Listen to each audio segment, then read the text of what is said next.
Make a quick post.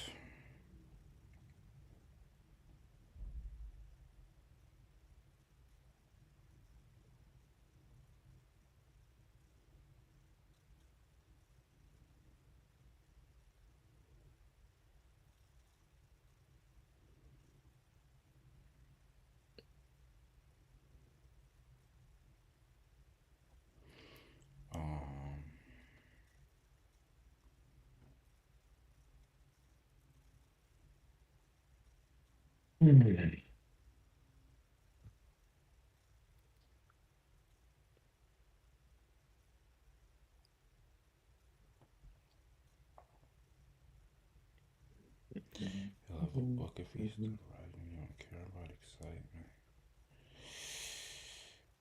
Look at the link.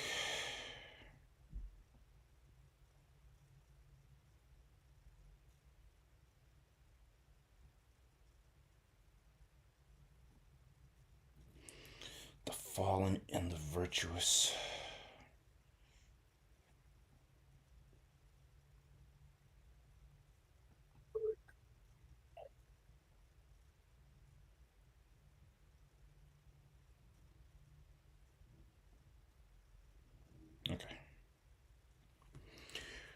Okay, we'll do quick audio checks, although with all the pre stuff, I think we're pretty good. Ace, how's audio? Check, check. How do I sound? Loud to quiet? You are Echoey. sounding good. I kind of have, it feels if I kind of have comments on the frame. It feels if super artistic people would say you're too far to the right. But you don't really care about that. Ghost, how's the audio? Check, check, check. Check, check, check, check, check. Sounds good. You're actually a little louder than usual. So I know that mic must have moved finally after all these years. But I can't actually verify that. Wes. Check, check. 1, 2, 3. 1, 2, 3. How's that? And you sound clean and clear as well. Good to know that international connection is still hanging in there. And then what about myself? Is the audio clear and is the volume at an acceptable level? Yep. All praises. Took a couple hours to get here, but I'm here with y'all, so I have absolutely no complaints. Whenever you're second Ace, you can check the stream, make sure everything is there, and you can hear it on there. Looks like the audio is coming in OBS, so I'm pretty confident here. So let me just do the last couple things, and then we can start. Also, make sure you hit the record button.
Okay. Hopefully the stream is up and running and everything's straight. And with that, I guess I'll hit the recording and we'll start this thing. Hopefully everything goes well. I'm always pumped to go into a podcast, but there's a million things that could go wrong. Okay. 1, 2, starting recording. Take that down. And if I go here, everything should be working correctly, I think. Yeah, everything looks good. I'll actually move this over just a tad bit. Oh, I can't. Whatever. That's fine. Anyway.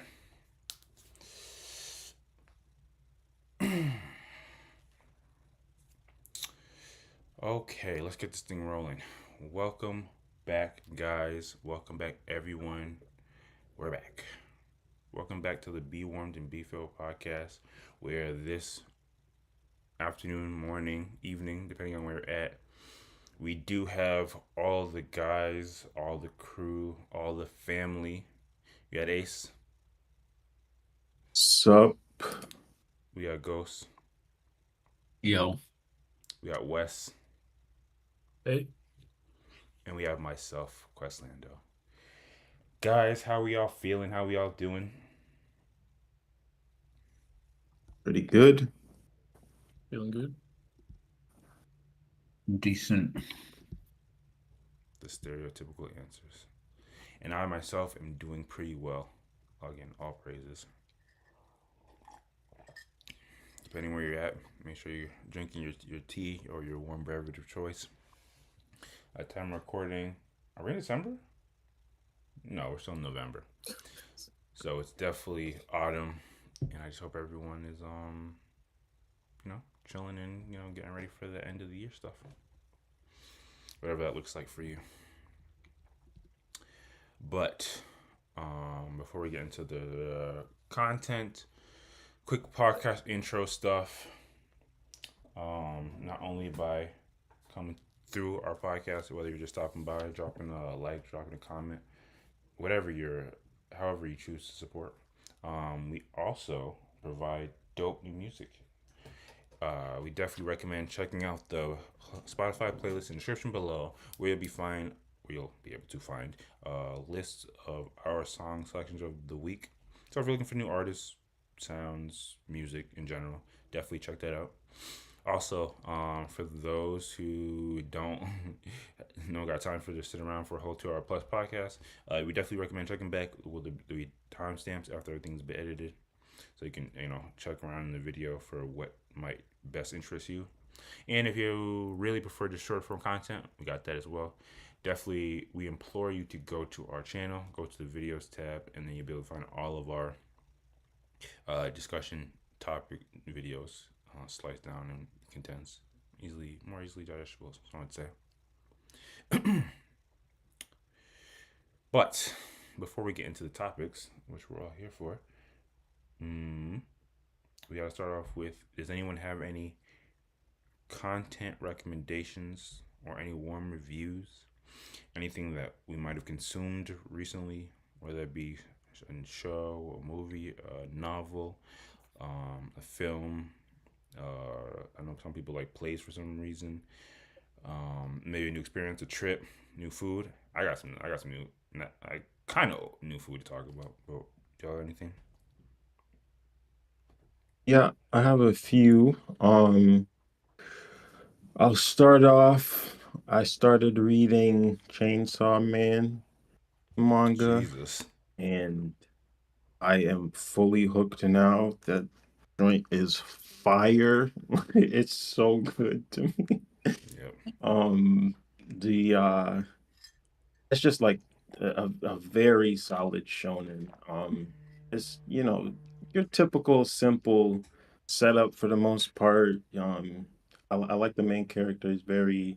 Uh he's very unserious, He's and a his man of the motivations people. are yeah, his motivations are very goofy, um but that makes for a slightly different experience from most. I feel like, where I mean, I guess if you say Luffy, kind of be similar, but um but it's a little different following him compared to others where you don't have the heavy like brooding character type. It's just more it's more just somebody going after their goofy ambitions just to just to do it. Um but yeah, the antagonists in Chainsaw Man, the stakes in it, like it's hitting all of my uh all of my requirements in an entertaining shonen uh manga. So I tried to watch the show and I'm finding that anime is just too slow for me. Like the general pacing of how they tell the stories. I've heard that time and time Um again. yeah. I can watch the fights. Like the fights get me more hyped than anything else, any other genre. But yeah, actually watching the stories play out was just too slow for me. So I'm just gonna stick with the manga and maybe just get watch clips of the fights. But yeah, I'm super hyped to dig into it now. Um, for anybody who knows, I'm in like the I guess you would call it like the training arc, quote unquote, if that's, if that makes sense. Things have gotten way more serious. Some high stakes things have happened. There's definitely quite a ramp up Um, in that series. yeah. Well, so yeah, I'm fully on board now. Um, so yeah, that, and then I have a what do you call it when we don't recommend something or like we highly did not like something? I forgot if we have a name for that. I mean, it's just But your warm review. Doesn't have to be oh too yeah. negative. So my warm review of Twilight, the first two movies. What? With homeboy Robert. Yeah. What's his name? Robert Pattinson. Robert Pattinson. Yeah. Kristen Stewart. Yep. Dog, no way you're coming Why out here after bashing Twilight. a couple? Why after And 15 years after the movie's a decade plus are you bumping into Twilight? It's I don't know. I guess it's popping off for some reason this season. This I think they're doing season? like a live this yeah, or this month I should say. Autumn? Because they're doing like a live play of it or something. Either way, Popping off I was where? watching with my sisters. I watched this shit. Just in Oh, general, okay, it's okay. like on TikTok and stuff or whatever. I'm trying to let you breathe, but I'm so confused. Listen, No, I get let it me now. say Series why. from Let me years say how I ago. watched it. Let me say how I watched it. I watched it with my sisters. First of all, they wanted to watch it. So It feels if I would yeah, ask we them the watched same it. question. Why are they bumping into it after multiple years? I mean, they're young. Like they didn't They're watch not it that when it young. came What you out. mean? Watch it when it came out. I mean, I Dog, watched it Yeah. when No, I get Crazy it. I part get it. is Melania was like 3. I'm sorry, she's had. Sorry, you go on. fair enough. Anyway, but yeah, let me get into the review because I expected it to be one of those movies where you go back and like you finally watch it and it's like, oh, it's not as bad as I expected, or as people have been bashing it for over the years. Um, and Hunger Games is one that that was the case for. Like I watched that recently with them, People bash Hunger and Games. I don't know if they bashed it per se. It's more so my perception. Like I definitely thought it looked whack and had no desire to watch it, especially when I was younger. But yeah, you can go back and watch that, and it's a solid film. Um, but Twilight, man, it is so like the the plot is pretty much non-existent. It's basically just an excuse to tell like a love triangle story, in my opinion, and a terrible love triangle at that. The main character, like the more you the more you hear how attached she is to the main vampire dude, Edward Cullen, Robert Pattinson's character, it's like she has a deranged attachment to him, and that's it. Like that's the whole basis of the plot is like she just wants to be with him for really They no call it. reason. Like Don't they call that after love? mm, I don't know what you call it. It reads as insanity. Um, and then yeah, in the second movie they introduced the wolf character in the first movie, but in the second movie that's where She's they really get into the triangle. she's a normal human, right? Yes. She's a In normal. high school, by the way, and this is a 200-plus-year-old vampire. Just throwing that out there. First of all, In high school, by the way. we all watch anime. We all there's a whole cultural difference. Yeah. That's Depending not on where that's you're not Oh, I anime wouldn't you even be necessarily watching. I wouldn't even necessarily I'm not even necessarily critiquing Where the it high for that. schooler It's gets just like the transported to the actual isekai world where they're interacting with 200 plus hundreds of year old entities. Sorry. Yeah. Isn't that like the bait? You know what? Sorry. Go ahead, Ace. Okay, yeah, get continue. Yeah. But either way, that the way the story plays out, the actual like I will say there was a decent fight sequence in the second movie, but for the most part the action is super goofy. Especially the first movie, like the vampires have like super speed and they can't fly but they can climb and it all just looks mad dumb. There's a scene in the first movie where like the whole scene revolves around the vampires playing a game of baseball, and it is so bafflingly silly. It's like you're watching a parody of Twilight, except it's actually the movie. It's so dumb. Like so many silly things about it. So yeah, I definitely don't recommend watching it. It's not worth going back and watching unless maybe you just like super curious how like how Do you feel people got compelled so to do you feel compelled into what'd it. you Like say? that's still baffling to me that it got as big as it did. I said how so many people got so into it. Like that's Oh, still my apologies. baffling to me. Do you feel I compelled think to read the novels? no, never mind.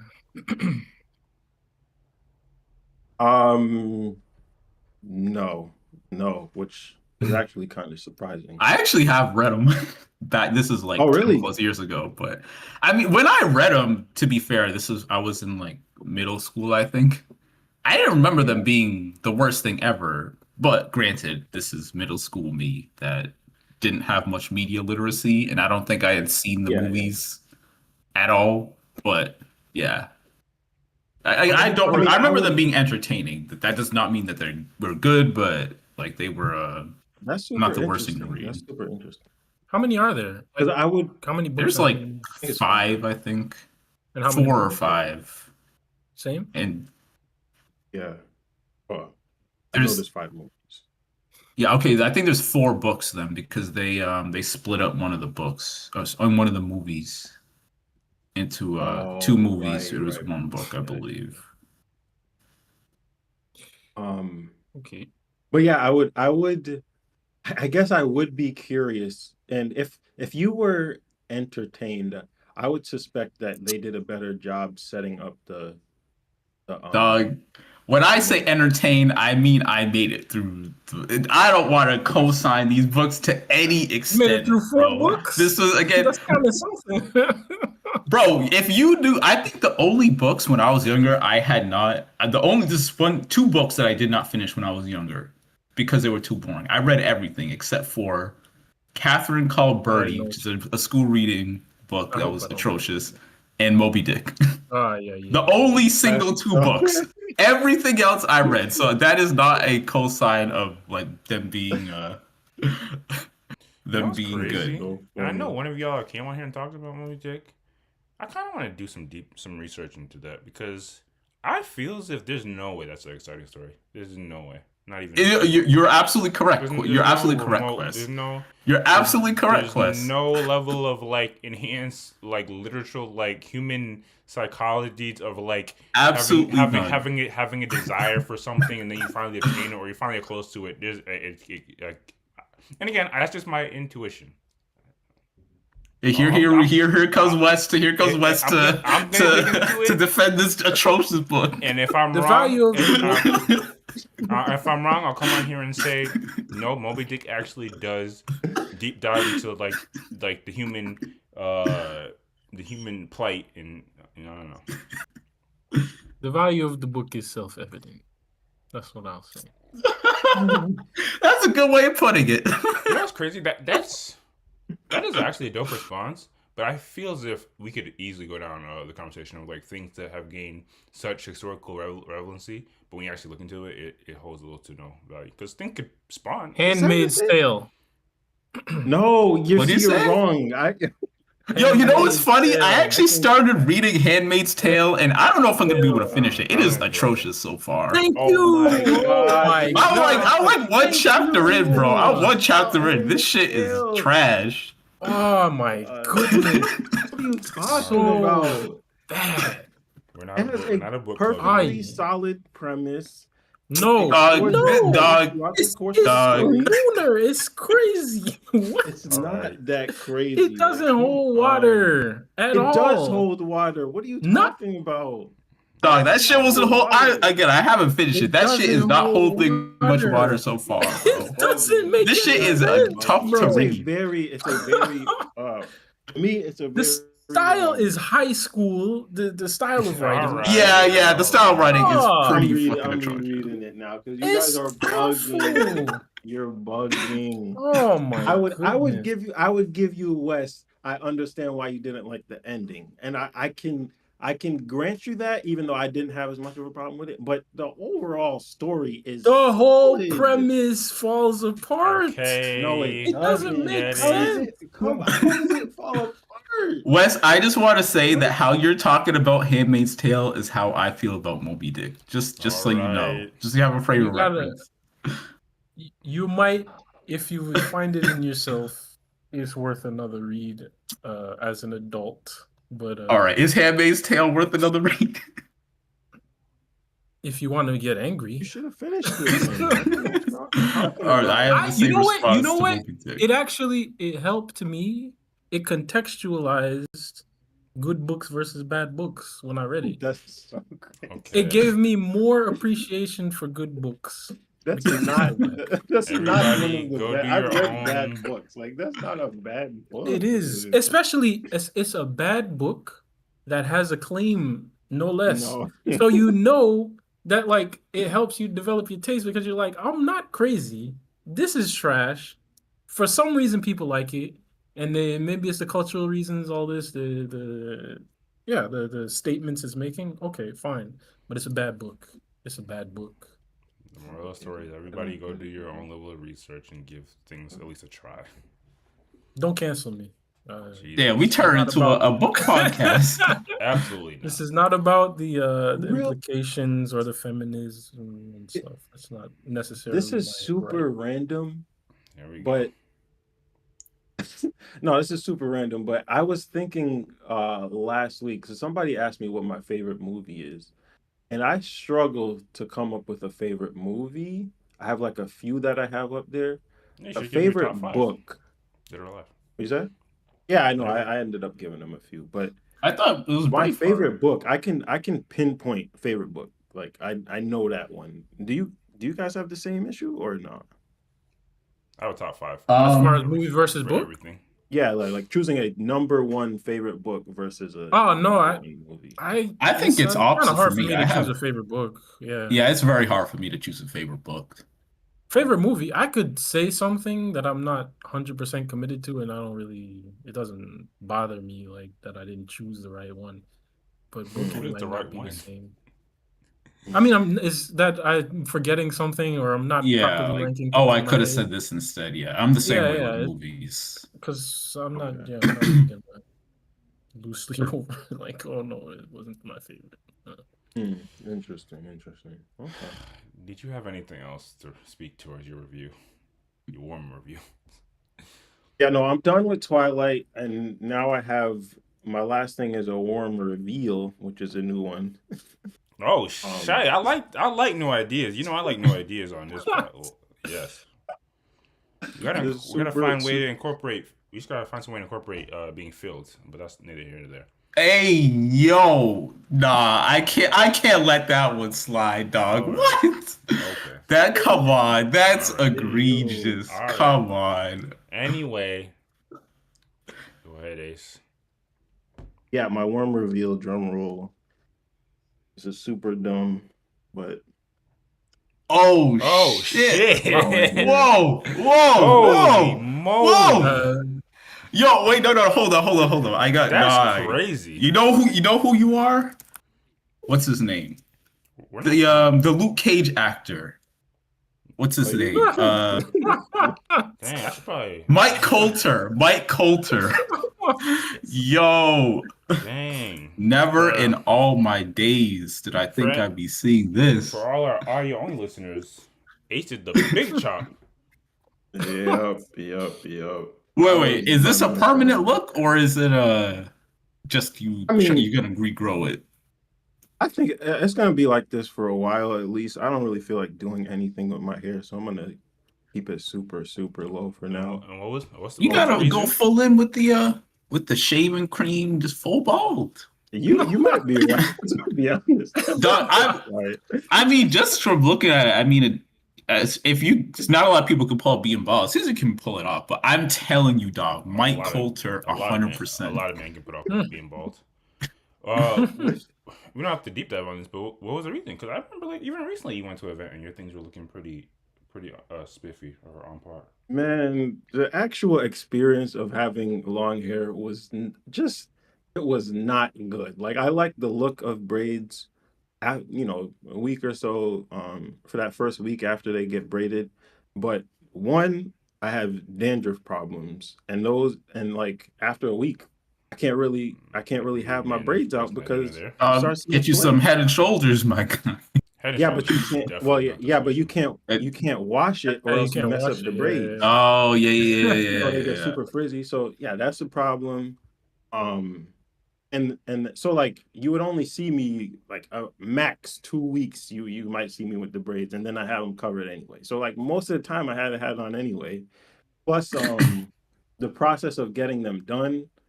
They would be like, "Oh, I Yeah. need to get them done because at this event I want to be able to have a hat off," and it's like, "Oh my gosh." Trying to time it and have my Yeah. mom or my sister like it's just Yeah, it's y'all so got some annoying. free time. Yep, you gotta sit there for Yep, hours. yep, Yeah. yep, Yeah, yep. but that's even though that is aggy, that's a part of like community and building. Like Yeah, historically, true. You're like right. I will miss it a people little bit, doing hair like the for each actual other has been like process. a part of like the experience of family and community. Yeah, you're 100% correct. I will miss that process a little bit, but yeah, just like right now, if if I had more free time, like if I was somebody that had a better balance with free time, sure, maybe I would consider keeping them and doing the upkeep and maintenance. But that's just not. I'm right now. I'm not cut out for trying to do all that. So You gotta get you you some know, waves, dog. I get it. Is yeah, the I move. could, I could do that. Yeah, Put yeah. that There's together. things I could still do with it. No, That's no all. better time to start than now. That's also You're that right. also gets Start time. from fresh. That Get you also that gets wave time brush. intensive depending on how dedicated you want to be, but obviously not as time intensive. Watch some Yeah. 360 Jeezy videos. Real ones, no. Yeah, I definitely get it. It sucks, but Yeah, sometimes yeah, you really yeah. do want to optimize your time and things like that just get in the way. Yeah. Damn, And I was like, that was hype. it's crazy too because I've had literal nightmares like when I had the braids about cutting my hair, like just for some reason like I cut my hair in my dream. Like I was so attached to that look, but yeah, it feels super good to just let that attachment go and embrace the simplicity of having cut hair. So yep. Mm. Dang. That was crazy. Damn, you should have went last. Now anything that we try to follow was gonna look like trash. I know. Yeah. It's not a competition. It's just about sharing your general recommendations and what you consumed or experienced in life. That was kind of sick, though. You know what's crazy? You all know I have like, a slightly altered mind. The first thing that comes to my mind is that makes me want to have a female host more than anything, because outside of like a change in like a hairstyle, what else could like a guy come on here and reveal? But like a woman could come on here and reveal that she's like pregnant. That would be the hypest thing ever. Besides getting married, there's not much. Yeah. Yeah, but what do you do then? You just reveal like a ring, or you start sharing some wedding? No, you bring the well, I guess we would know that. Yo, that would be crazy. The first time we ever nah. I'm just imagining like we're just doing doing a podcast and somebody's on the side just chilling and then you bring your frame. That's funny. That's funny. I like that. That's the shit you would do, Quest. If you were already I'm not telling anybody to just chill here and wait off the side. That's crazy. That would be funny. That would really be funny. Dang. Fair enough. Somebody needs a camera though to be able to do stuff like that. Oh yeah, I know. Good call out. Actually, I think in this case I'm not doing it because of my internet issues and share my cam. Even if I do the phone method, it just does not compute to a good connection. Background technical difficulties. Did you have anything else? What's going on? You got bad connection in your unit there? Did we not hear me? I just said we're not here to talk about background technical difficulties. All right, sorry, my bad. Sorry, Ace. What were you saying? I'm done. That was it. Fair enough. Yeah. Like again, it's not competition, but it's not about that. But it's definitely not exciting. I don't know if y'all heard, but and I don't really eat fast food often, so I guess that's why I even hype it up when I do. Or I don't eat it by myself, especially a lot. But KFC, they brought back all the old good shit. They brought back potato wedges and that barbecue chicken. Do y'all remember that barbecue chicken that they used to have? What is it like? It's like maybe. It's not fried or anything. It's just like a straight barbecue chicken. Yeah, it's a fried chicken with that barbecue sauce. No, I don't remember that. Not sure. And the question mark you always have, like when you go into trying stuff you haven't had in a while, is was it really that good? Was just your kid mind thinking it's good? Is it like all that jazz? But yeah, I had it recently, and it's actually literally the same that it used to be. It's so crazy because it's just like, why'd they take it off the menu if it's like literally like just it tastes exactly the same? I'm not gonna lie though. I mean, I remember the wedges as a classic, but KFC's fries recently have been fire. Yeah, their KFC fries are very good. Like they're top. I don't know. They might be the best fast food fries. I think I've only had it once at this point, and I'm not. Yeah, I think Taco Bell nacho fries might be the best, but besides that, but they're fire. But yeah, KFC fries are. I think Ace asked me. Nacho fries are amazing. Y'all bugging. I remember. No, I mean I've never had them, so I don't know. Did you have them with the cheese sauce? Okay. They're nacho fries. Don't you have? I mean, leave that cheese sauce out. We don't need the cheese sauce. Wait, what? Wait. Nacho fries, but you don't eat the cheese sauce? You definitely have to eat it with the cheese sauce. I mean, that's what I was asking. I mean, y'all can do what you want. I'm not eating that nasty cheese sauce. How you hype nacho fries? Okay. The fries themselves are that good. Fair enough. But yeah, KFC fries are excellent. I think I have tried them before, but they're no potato wedges, so maybe I just didn't attach them get attached to them. But the moral of the story is, yeah, it's just always interesting when stuff that you enjoy as a kid still tastes the same, because we all know that there's a billion and one snacks that we were like great as a kid, but now they're mid or garbage. And then there's also like randomly weird things that like you don't appreciate as a kid, but as older you get a little more, you cling on to a bit more or appreciate a bit more. But regardless, Is there anything else? Anyone else have any reviews of anything they consumed recently, or any content recommendations?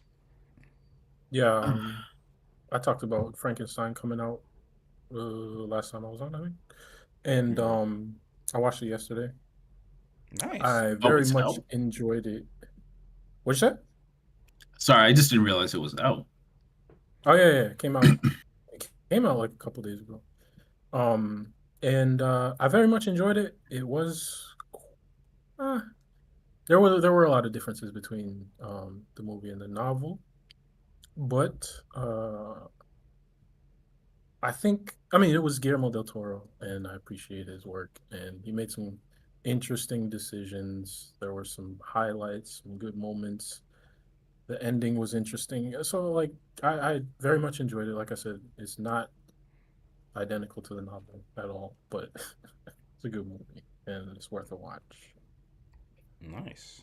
I'm Mm, glad. Okay. nice. It's always dope when a film or something that you're expecting to come out soon, and it comes out, and it's actually you super enjoy it. Oh, and it's kind of gruesome in some scenes for people Oh, who really? care. Yeah, yeah, I guess Isn't it kind like of. rated R or something like That intrigues me more.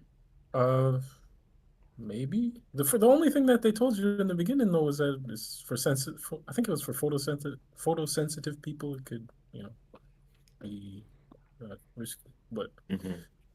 uh, I'm but actually yeah. super interested to dive into the lore of Frankenstein one day, so it's definitely good to hear that recommendation. Is And for the that record, I haven't been a Frankenstein fan for a long time. I was just when I read the book maybe 5 years ago or so, and I extremely really enjoyed the book and the themes and the way they were dealt with and the way it was written. It was just really well done.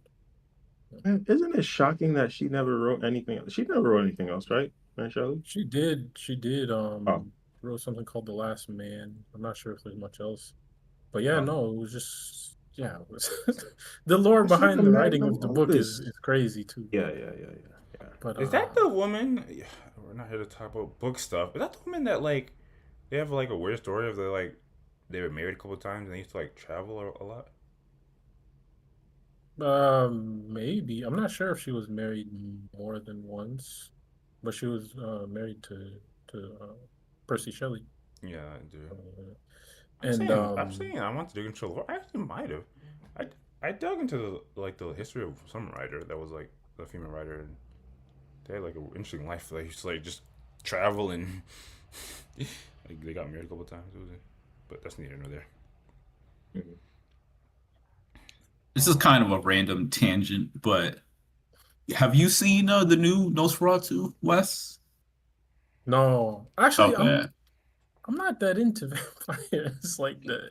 Yeah, I mean, this is But, not a one-to-one. I was just curious if you had watched it, okay. how would you compare this I movie mean to the that? the whole But gothic, yeah, the whole gothic thing and the link is interesting. Like I read Dracula after I read Frankenstein, and yeah, Dracula I didn't definitely hold would have up. been interested because if you actually read Dracula, I would have wanted to hear your thoughts on how Okay, they okay. compare. But if you didn't, that's fine. Mm, yeah, maybe one day. Maybe I'll check it out. But yeah, no, I haven't. Anything else that we have for recommendations or reviews? I got a quick one continuing on our theme of being a book podcast today, apparently. Hell no. Uh, finished up a fantasy novel called Curse of Chalion by Lois McCaster Buchholz. It's in a series, like within this certain world, but you can read it as a standalone.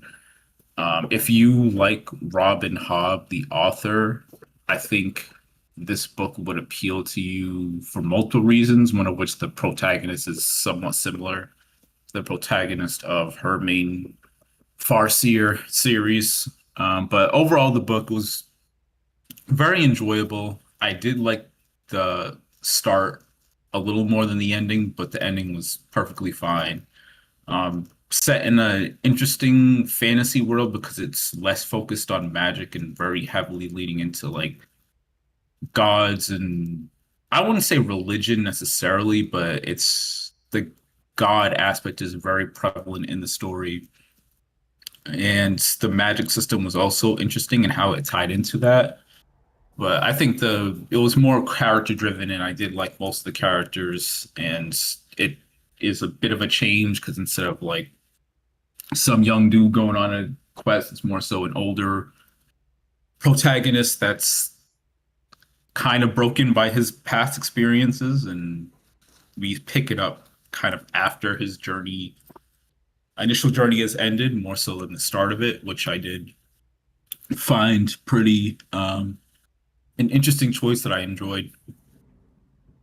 Yeah, that's basically it. Again, if you like more so serious and there's a lot of dark shit in this book, I will say. It's not like gratuitous, but it is certainly mature as a warning if you're not into that. But if you like more grounded and serious adult fantasy, I would recommend this book for you. Nice. Nice.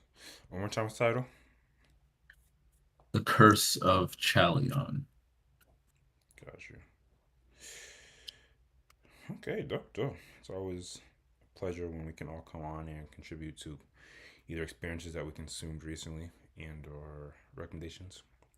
And as always, that can be anything from not including anyway, movies, shows, novels, trips, foods, just new places that you never attended. Yeah, just experiences in general. Everything is welcome. Maybe one day you'll bump into something that we don't care about. But if there is nothing else, then we can finally jump right into the topics.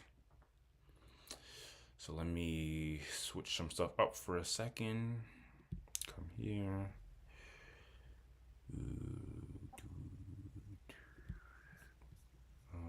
So I'm gonna blow this up. And hopefully this still looks right. I also want to kind of reconfigure my desk a bit. Just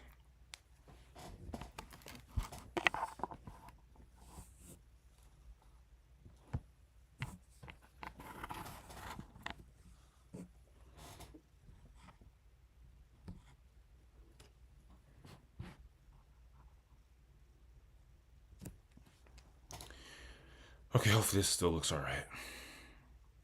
And then hopefully if I go here, things are a little bugged, but we can fix that super quickly. Go here, put that here.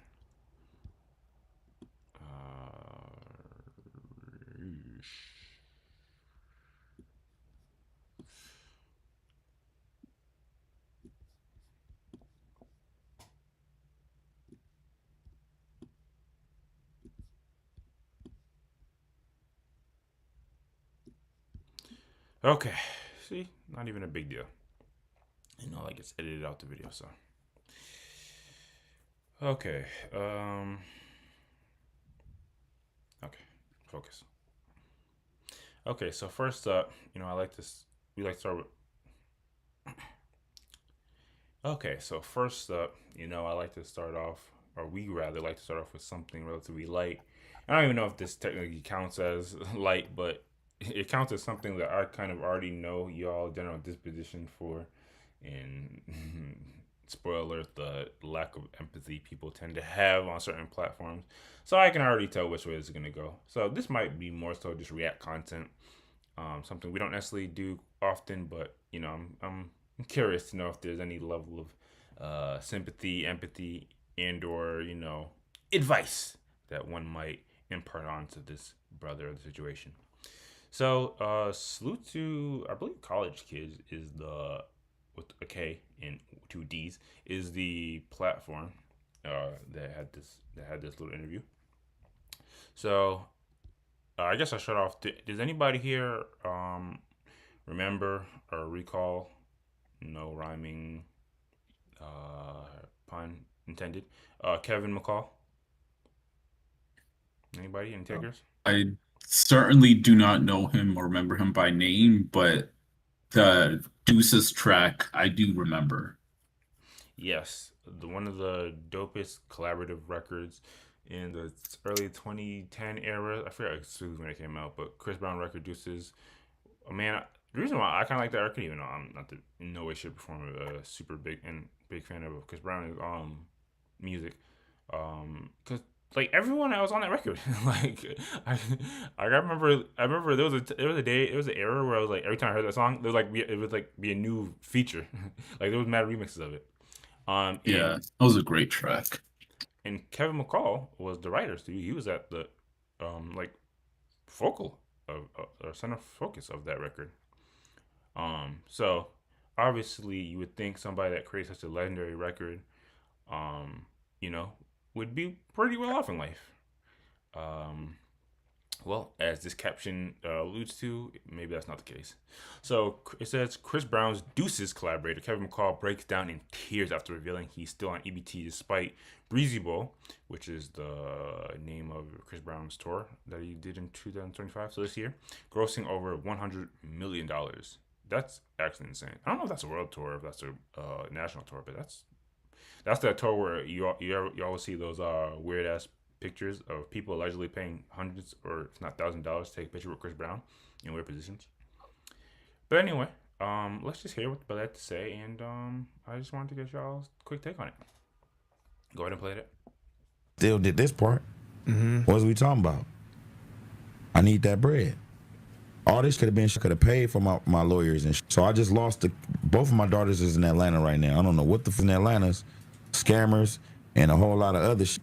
But my baby mamas is out there. Salute to them. They doing a great job with my daughters. I love y'all so much for that, and y'all so beautiful. It's some shit in Atlanta. You don't got no. I lost rights to my daughter, my oldest. So you lost all custody. I had a trial. I'm all in my prison clothes. I'm like, why can't we just put this off? Like my child support is $2,000, right? Deuces ain't been popping since 2012. Why is my child support $2,000? So I had all this back pay. Then I sold my catalog for $500,000. I only got $250,000 out of it. I bought my mama a house for $50,000, and then I had to pay all this child support. Why was my child support $2,000? I'm not Future or none of these So then I got the rears, not retrograde. That's the little star But shit. even if you still had your child in California, am I correct? Yeah, I gotta prove all of that. They wasn't supposed to. I didn't have nothing on Marley. Marley, I gotta go and file a paternity, a petition for paternity. It's only $300, but watch this. Pause it. I think it's a game, bro. You can't keep full screening it then not full screening it. But anyway, okay, so what's going through his current plight in life. It sounds like he has some child support, some paternity issues. He's been to jail, unfortunately. He's been going through it in certain extent. He's just breaking it down, and I think we can all understand that it really only takes like one or two bad experiences for a person's life to go spiraling down, and especially if you got your big break, decades ago at this point, it can be hard to maintain lifestyle, especially when you're, playing the role of a provider for not just, yourself and your immediate family, but also, loved ones and things of that nature. Money don't last long, is basically the moral of the story. So, just kind of building the story. And also, we don't want to just, play these brothers podcast front to back. But go ahead and play it now.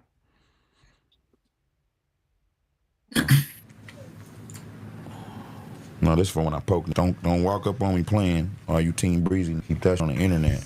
Okay. My bad. I went too far? We talk about the talent. All right, music. Despite your flaws as a human being, you are one of the most talented individuals to ever grace the music industry. We gonna get to that. So We gonna get to that. Veer. I love how you To try that? to. I love how you. Yeah, we gonna veer to that. But we gonna Why get the to You the have a testimony. Why and the tell your life. get in on But this? he Look, finna- I witnessed it. He finna be in here and Why tell the us fuck I what's got going an on. EBT card? We And got it says it. at Hold on, Breezy Bowl cuz. and made 90 whatever the million, and it say KKKKK Mac. Can I get 25,000 for them four songs I owe you, bro? I just want to Great leave, content bro. leading up to who he is. I'm right not now. even tripping though. I got an EBT card, my nigga. Like, what the fuck? I can't even get nothing, bro, man. Y'all want to see me cry on here, so y'all can think I'm a Fuck nigga. That ain't fair. Hey, I'm on EBT, bro. hey. That's why. Bro. Hey, look, bro. Calm down, bro. I'm on EBT smack. Look. Say my name, bro. That shit is bad. I had to go up in that by my face with a mask like COVID, bro. Don't act like every had no I got an motherfucking EBT EBT. card. On the set, that nigga had an EBT card. Man, I might get an EBT. I walk in the building and look at me crazy. Let me tell you this, cuz. In my name. Me and Look at Heather, me crazy. look. Me and Heather went to the county building together. On my mama, together. We went to the county building together, bro. Oh, God. We go, everybody fight out of this. I had to hide in there, bro. I need you to think. Still did. You know, I always like. Here we go. I always look at the positives of things. You know, if anything, you can say, you know, suits to the camaraderie here. You know, there is there's something to be said about, you know, when one person's down, like we all down, and trying to, you know, like give some solace in the fact that it's not ever too bad. Anyway, so you've heard the brother's, I don't even know if that's a testimony, but his small little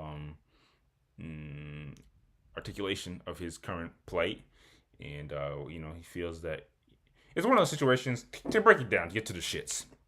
It's one of those situations where a person was a part of something, you know, relatively big at one point and living a certain life, and you know, after a certain amount of times, you know, again, money just doesn't last long, and he feels that, you know, if only, you know, he was properly given the, you know, a little spare change off of, you know, contributing something large, because obviously, not to say that any one or two or even 4 or 5 songs made Chris Brown, but, you know, it definitely contributed to his career. He feels that, you know, if he could just get a little spare change, a little panhandling, he'd really be he'd be straight. However, you know, we're all realistic on here, and we're not here to just, you know, we're not here to just give handouts, but we are here to give, one, our honest take on things, and two, maybe a little advice can be even given at the end of this. So, and I guess, you know, if there is any question to glean from this, what do y'all make of this situation? And again, this is more React content, so it really is not anything to deep dive, but what do y'all make of this? Do you feel some certain level of sympathy? Do you think that people should be properly treated even in post if they have contributed to, like, you know, say someone at one point helped you out with a relatively big project? Are you going to be there a decade later to give them a handout if they ask for it? And what, if any, advice do you have for a brother in this predicament? I guess I'll go from who I would believe to be least sympathetic, or most sympathetic to least. No offense if that is offensive. We'll start with you, Wes. What comes to your mind looking at this? Well, the first thing is I actually saw the clip, but I saw less of the clip, and I think the guy, the podcasters handled it well. I like that. Thank you. Respect to them. Respect to them. 'Cause when I first saw the clip, I was kind of immature myself in the way that I reacted. But yeah, I think one thing that can be said is that that I always say is, do not count people's money because you don't know their actual situation. Facts. And I think that somebody could look on him, well, potentially, because he was part of this big stuff, and he had, you know, you have the expectations of people, and I think he has it somewhat on himself because he saw what he saw, and he thinks he should be somewhere that he's not, and he is suffering from the disparity between those two things. Plus, there's also the question of the child support situation that he got himself into, whether that's fair and just, because they said child support at one point in your life, and it's based on your income and the lifestyle that you can provide, and then it doesn't change, and your situation changes, and you're kind of in a bad place. That's not great.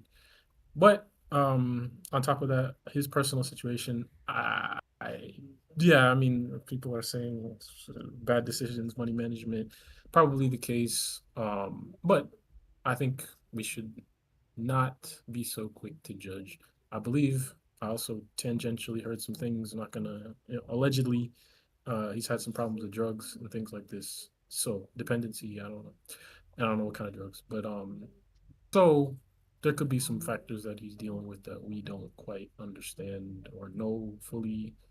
But yeah, on the surface, um, we can say try to, if you do come upon a, a, a decent amount of money, know that it might not last, and choose your investments Facts. wisely and plan for your future if you are so fortunate to come upon a decent amount of money. But yeah, I don't have much else to contribute. No, that was perfect. I'm super glad I started with you first. That was really well said on all angles.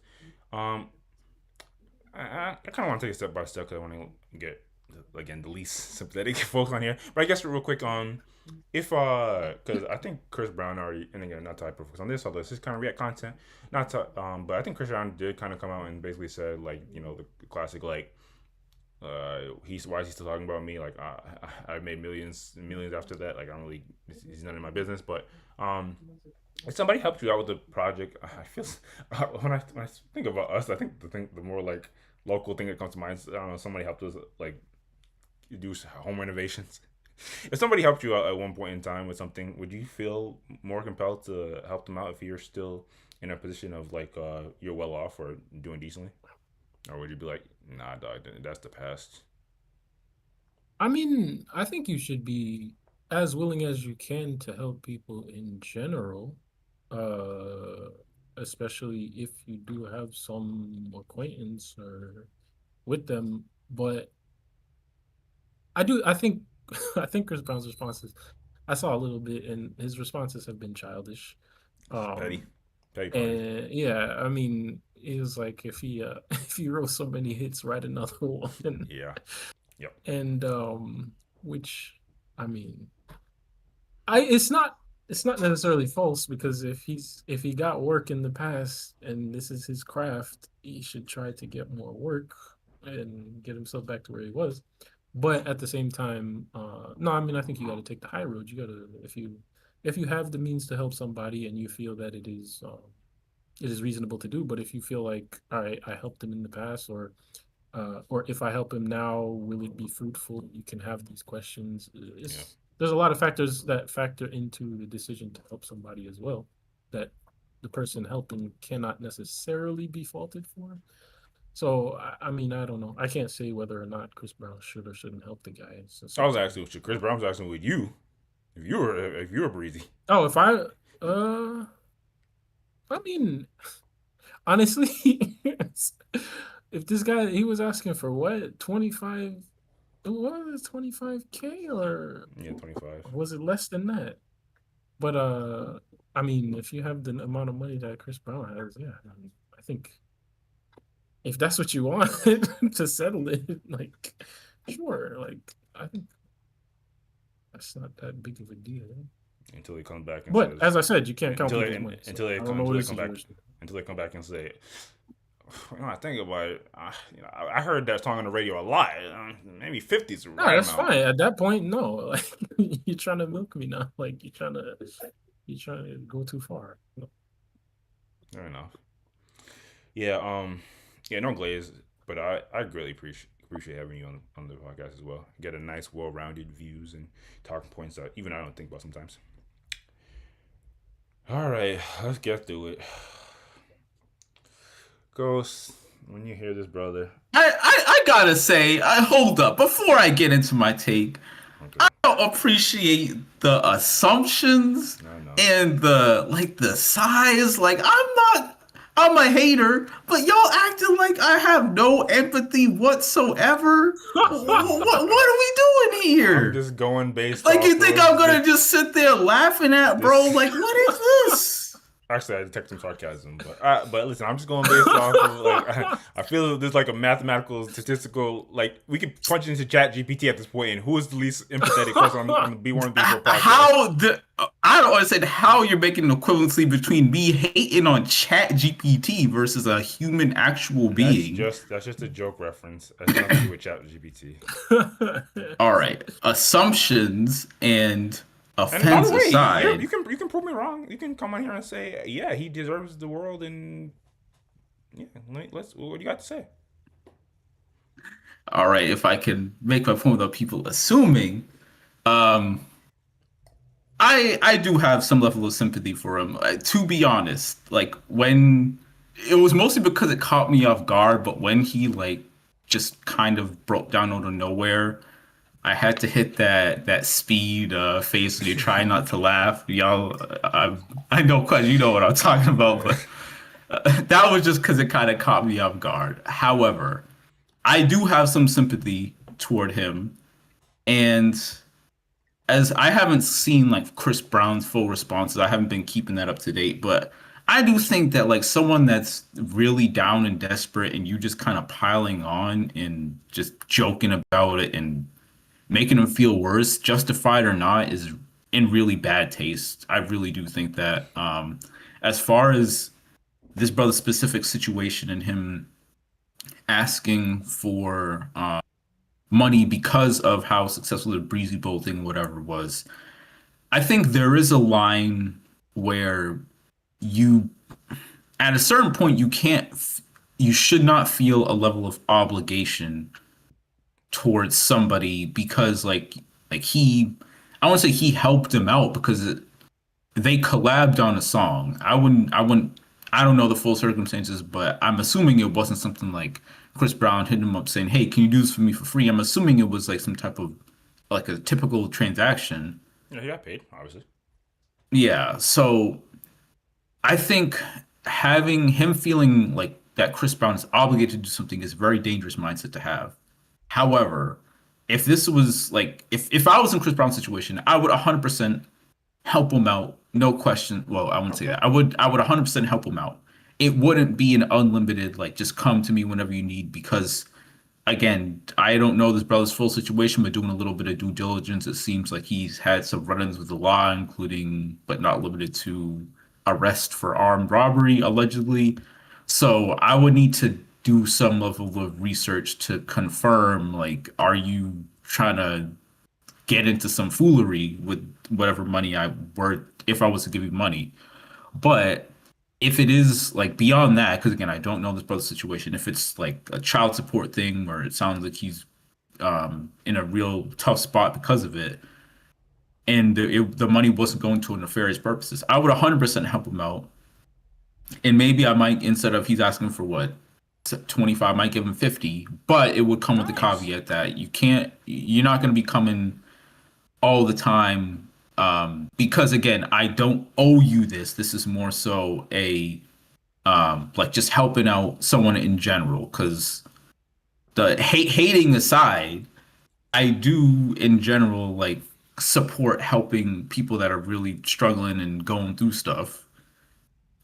But again, I think that the obligation thing, like, it shouldn't be because like, oh, because I work with you on this track, you should feel like you have to give me something, like you should give me a part of your success. I think that is not a good mindset for him to have, both if he wants to get some money from Chris Brown and also for his future endeavors to get himself out of the situation, because after that 25K is not going to last forever, and after that's gone, then what's going to happen? You're going to come back and say, oh, like you said, Quest, like, oh, this is the Breezy Bowl, it did this well and you're making this much, you can't split. Like that, I think, is where it gets really dicey, and I could see why someone would just say, nah, you know what, you're not getting anything, because there shouldn't be that level of obligation, because he wasn't forced into helping Chris Brown.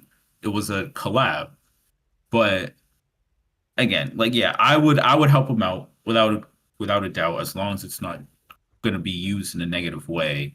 But as far as his brother and getting over his situation, I think it's going to need to be something more than just give me this one-time thing because breathable, this and that.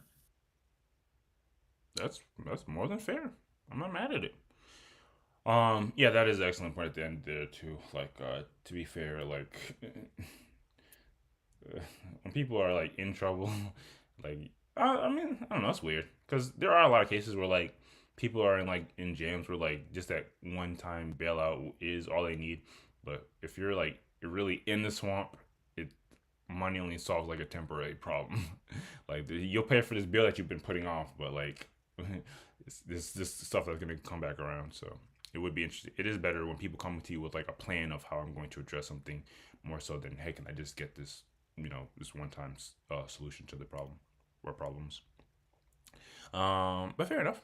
What about you, Ace? You know, just more reaction content. But what do you make of what comes to mind when you hear this? You have sympathy. Do you what do you think of that dynamic of like helping folks that have helped you in the past? I guess extra helping people that have helped you in the past. I mean, I think West and Ghost pretty much covered my perspective on it too. Like as far as my first reaction to the video in general, I wouldn't have laughed. I didn't laugh at all or find it really humorous at all. Come on, I if you're talking to a brother and all of a sudden bro, I got an ABC card. I got come on. No, I think it's because it was like there was no buildup at all. It just came out of literally nowhere. I wasn't expecting it, and then No, me, Yeah. I only saw like maybe 15 seconds where he Yeah. oh, only that. when you have the Yeah. context, yeah, it makes a lot more Exactly. sense. Right. I could definitely see it being funny if that's all you saw. Because also, without the context, it doesn't even. It might not even look like he's being serious. Kind of like it might look like a skit.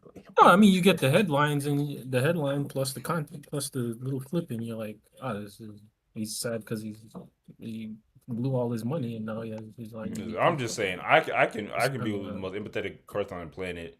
If you're in the middle of an interview, and the guy starts busting out, balling with throwing his EBT card around, I might laugh. I'm just saying. Yeah. I mean, I don't know. I'm not blaming. I'm not saying that it's a wrong reaction per se. I'm just saying, for me, I didn't have that react.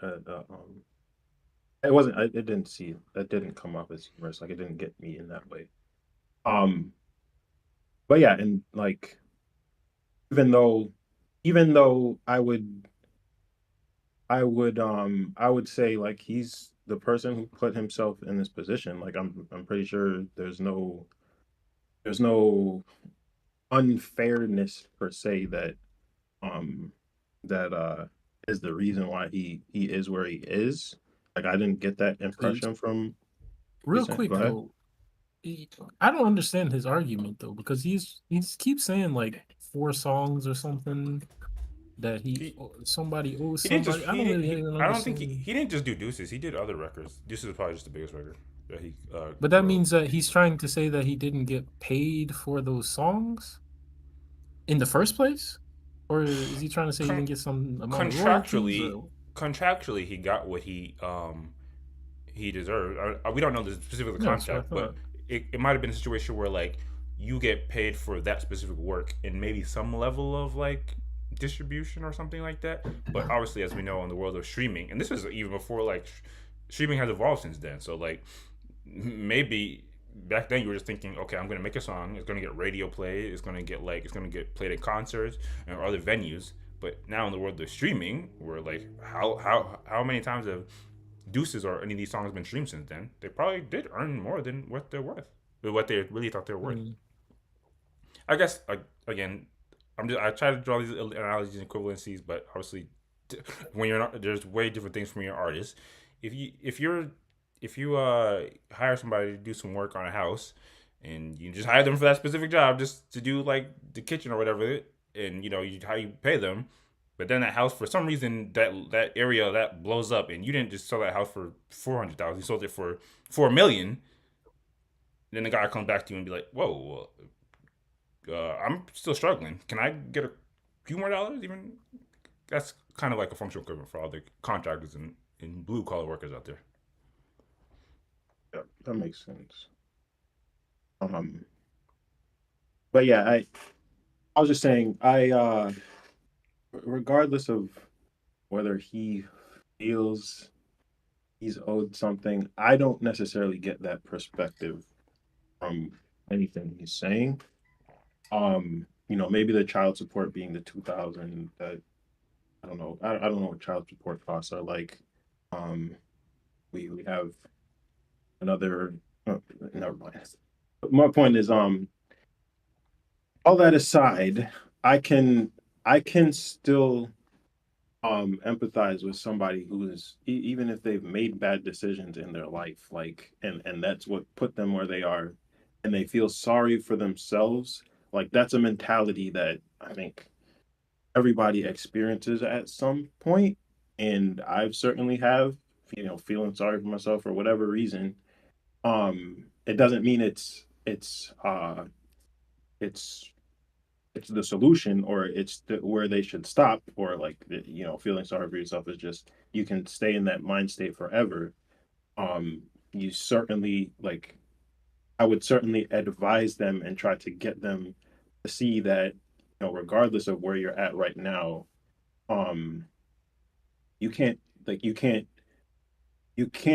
not going to change. Your life is not going to change until you stop blaming others for where you're at, and until you're able to recognize that you're the only person that can really affect the quality of your life, and like your decisions are what matter, not necessarily the lump sum of cash that you can get from somebody else. Because if you continue to have the same mindset, you're going to continue to make the incorrect decisions with that money.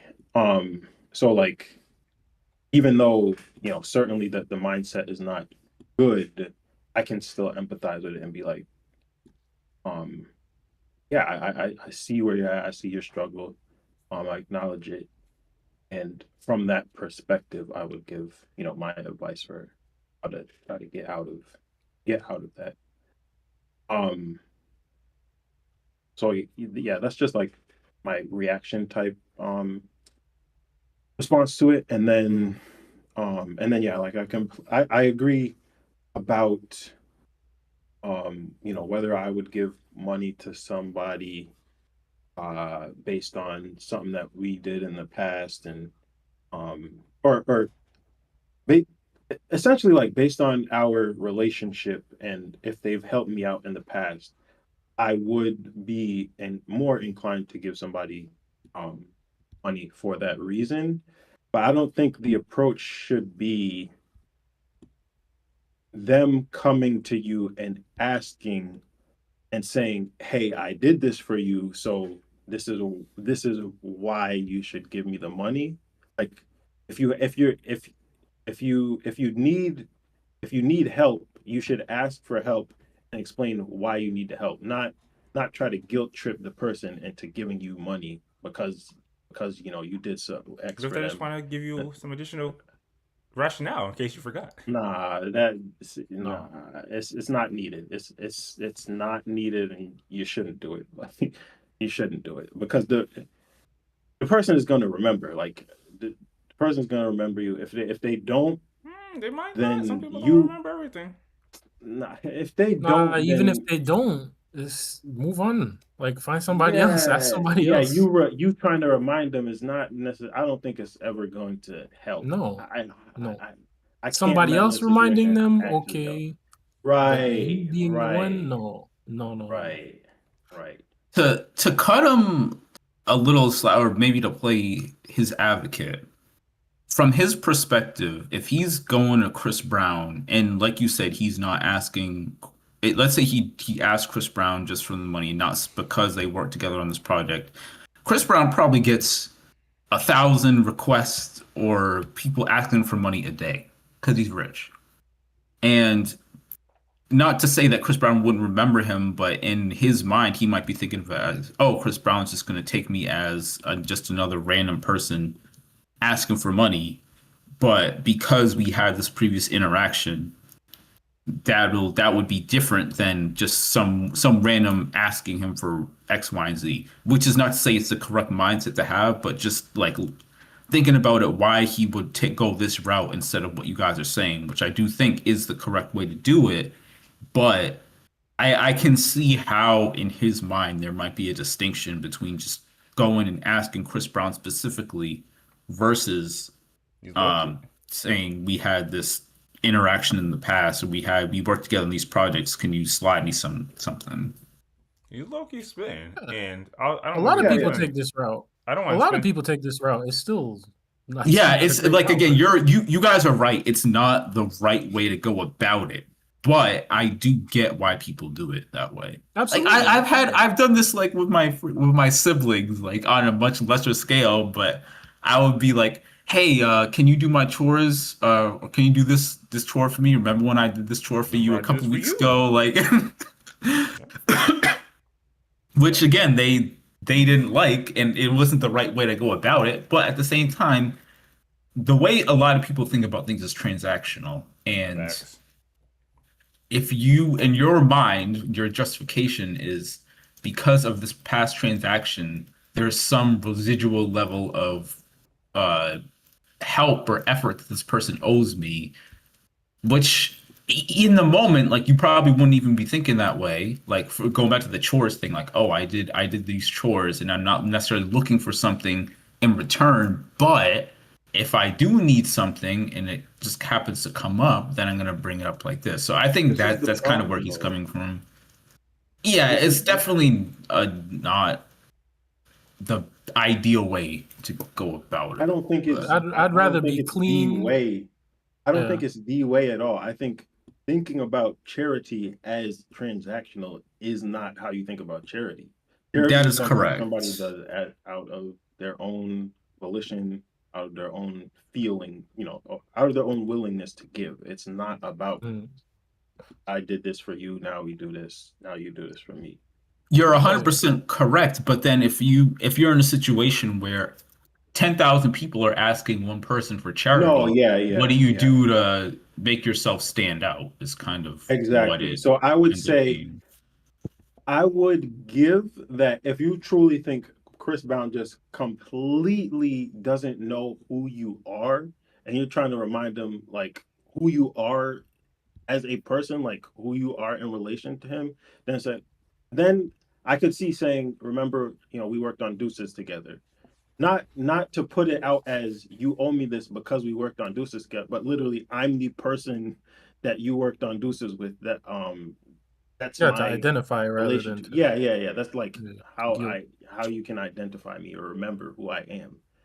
Yeah, I mean, he's I got would to grant that. remember him at some point. Like, Exactly. So if you believe he remembers you, then I don't think you should be doing it. But if you truly believe that this person doesn't remember me at all, then that would make sense to me. I'm just saying, as opposed to like some true rando being like giving you a sob story and then asking for money. Like, sure, You you can already know be I can't charitable to a stand random a person sob as well, story. but there is going to be a limit. So not just gonna give to everybody.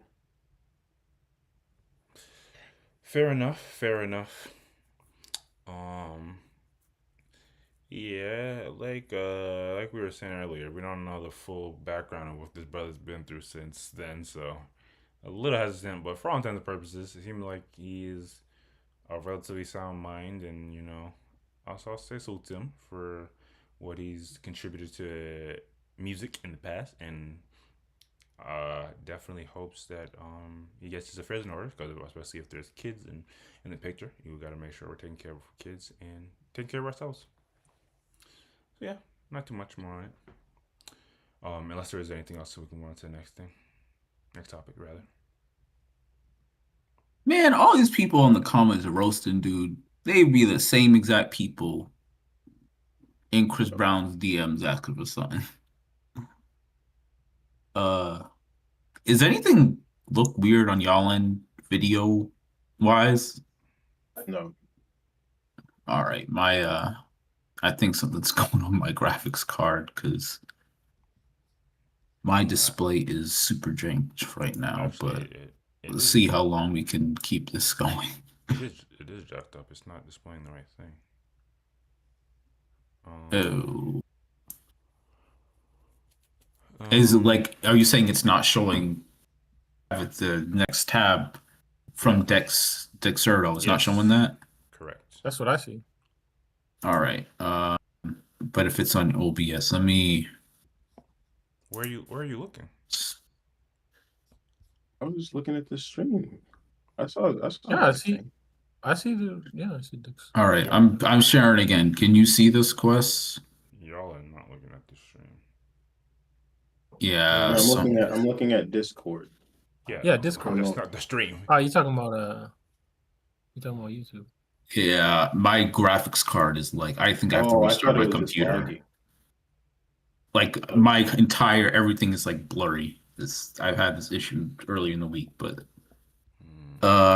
so if you can't see anything right now at all, Quest, shit, I'm gonna have to restart my computer, and then hopefully it should fix itself, and then I can start sharing again. Unfortunately, I think that's the only thing I can do right now. I don't know if I want to go down that route, but I guess if it only take a few minutes, we'll just All be right, right yeah. back. Hopefully this will be quick. Sorry about Hold on, layout. hold on. Jesus. Does everybody go take a bathroom break? Yeah, that's what I'm gonna do. That I didn't mean to drop. Switch into the stream.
All right, let's see. Should be good now, Quest. Any issues with the stream? Let's see.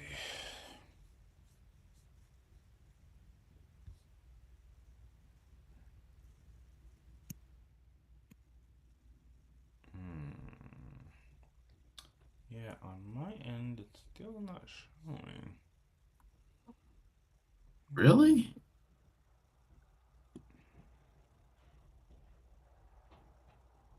Refresh that real quick. Age? I guess close that out and then pull it back up. I don't even know why I'm still seeing the screen. This screen doesn't even exist. Maybe something is on my end. Yeah, just pull it back up. Because maybe... Yeah, I'm gonna pull it back up and then I'm gonna try sharing my screen instead of the application, if that makes a difference. All right, Discord, what the? All right, now, what the hell? Now the application for Chrome isn't showing up to share. Oh, all right.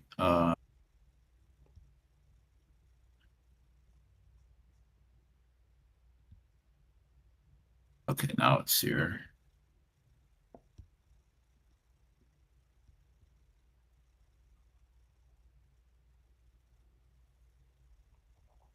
Any luck? Oh, it's still loading.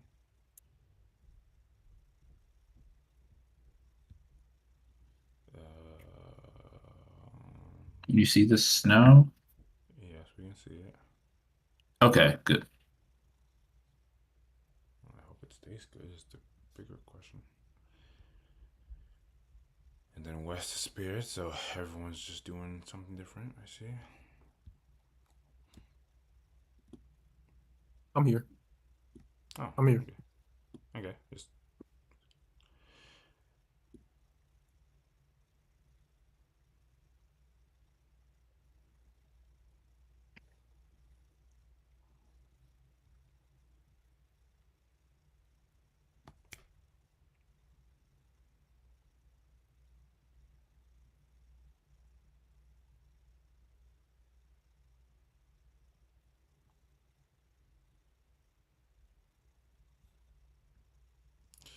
All right, thank you, Ghost.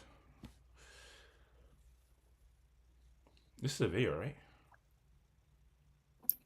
Yeah, it's not. Oh, Okay. actually, now it should be playing. Okay. Streamer with over 60,000 followers who watch her defeat. It won't let me pause it. Oh my god. Weird. All right. Okay. Oh.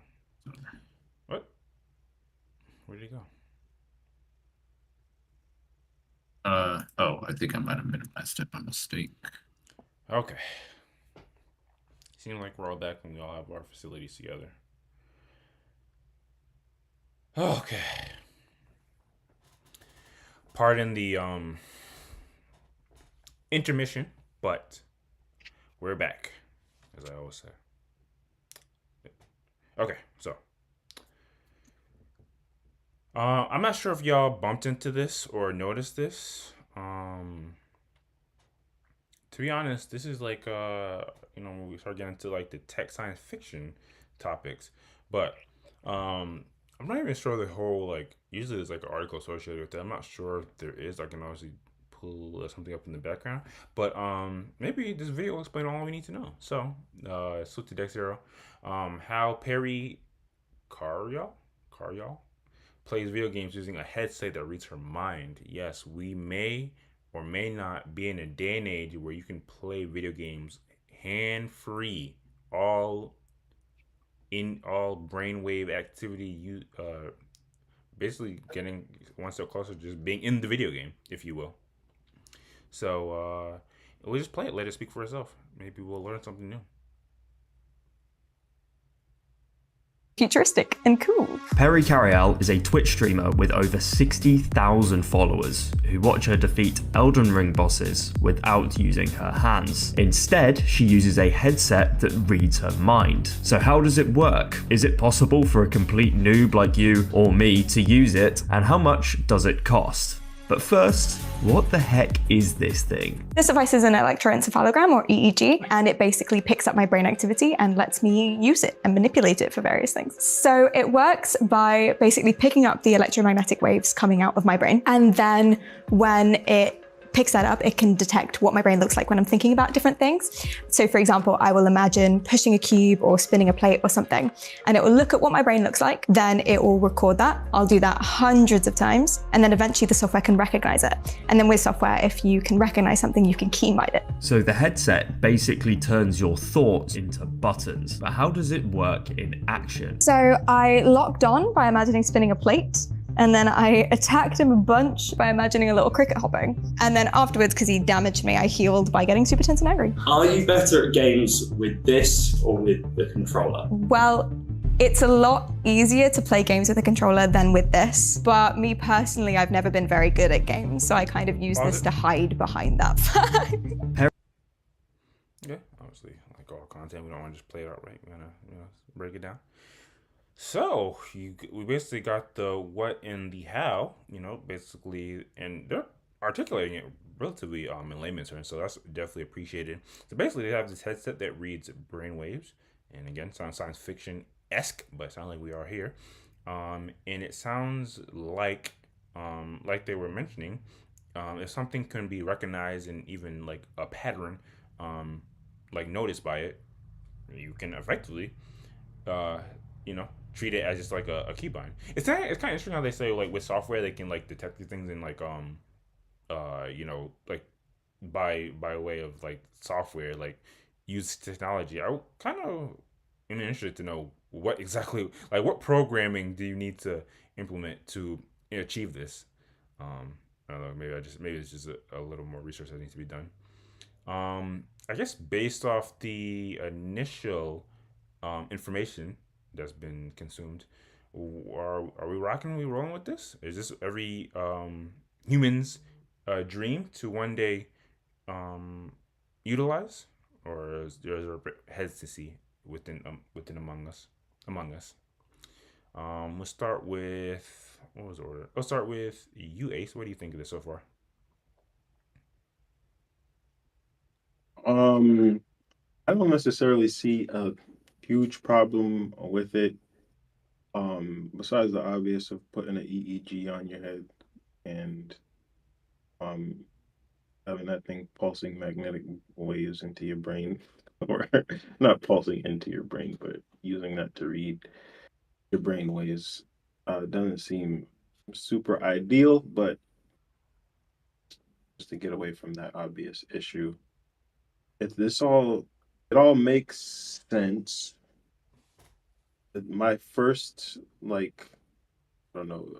take on it is it's extremely impressive that she's able to play by imagining specific things. And I think that wouldn't necessarily be the case for most people. Like being able to imagine something so clearly while playing a game and getting that visual intake versus just being able to press a button with your finger like that seems extremely difficult to me.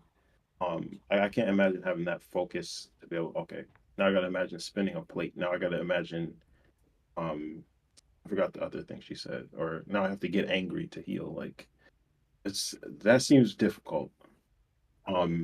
Well, I think that's just the methodology that they use. Like, I don't think like spinning plates is kind of like a niche thing. I think No, I know, but you have to have something that you can imagine specifically that will give you the outcome of a specific button press, essentially. So whatever it is, like I can't imagine having to flip through different things to imagine to have to have the outcome of the game doing what I want it to do. That I mean, seems I think difficult. it would just learn behavior at some point.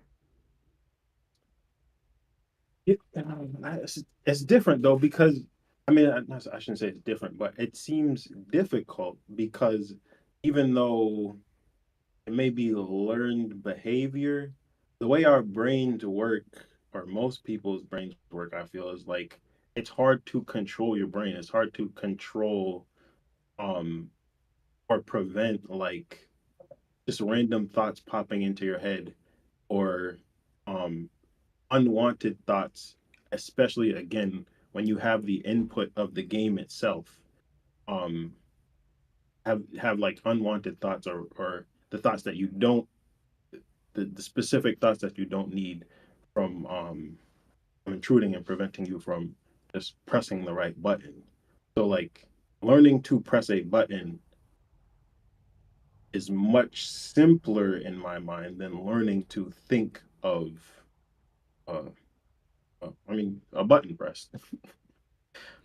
I think you're definitely right, and I the reason why this is like not even worth arguing is because you're definitely right in the sense that like button pressing it become like like instinct based, like reflect, like you're just reflexes, like it's time to shoot, it's time to like press a button to jump.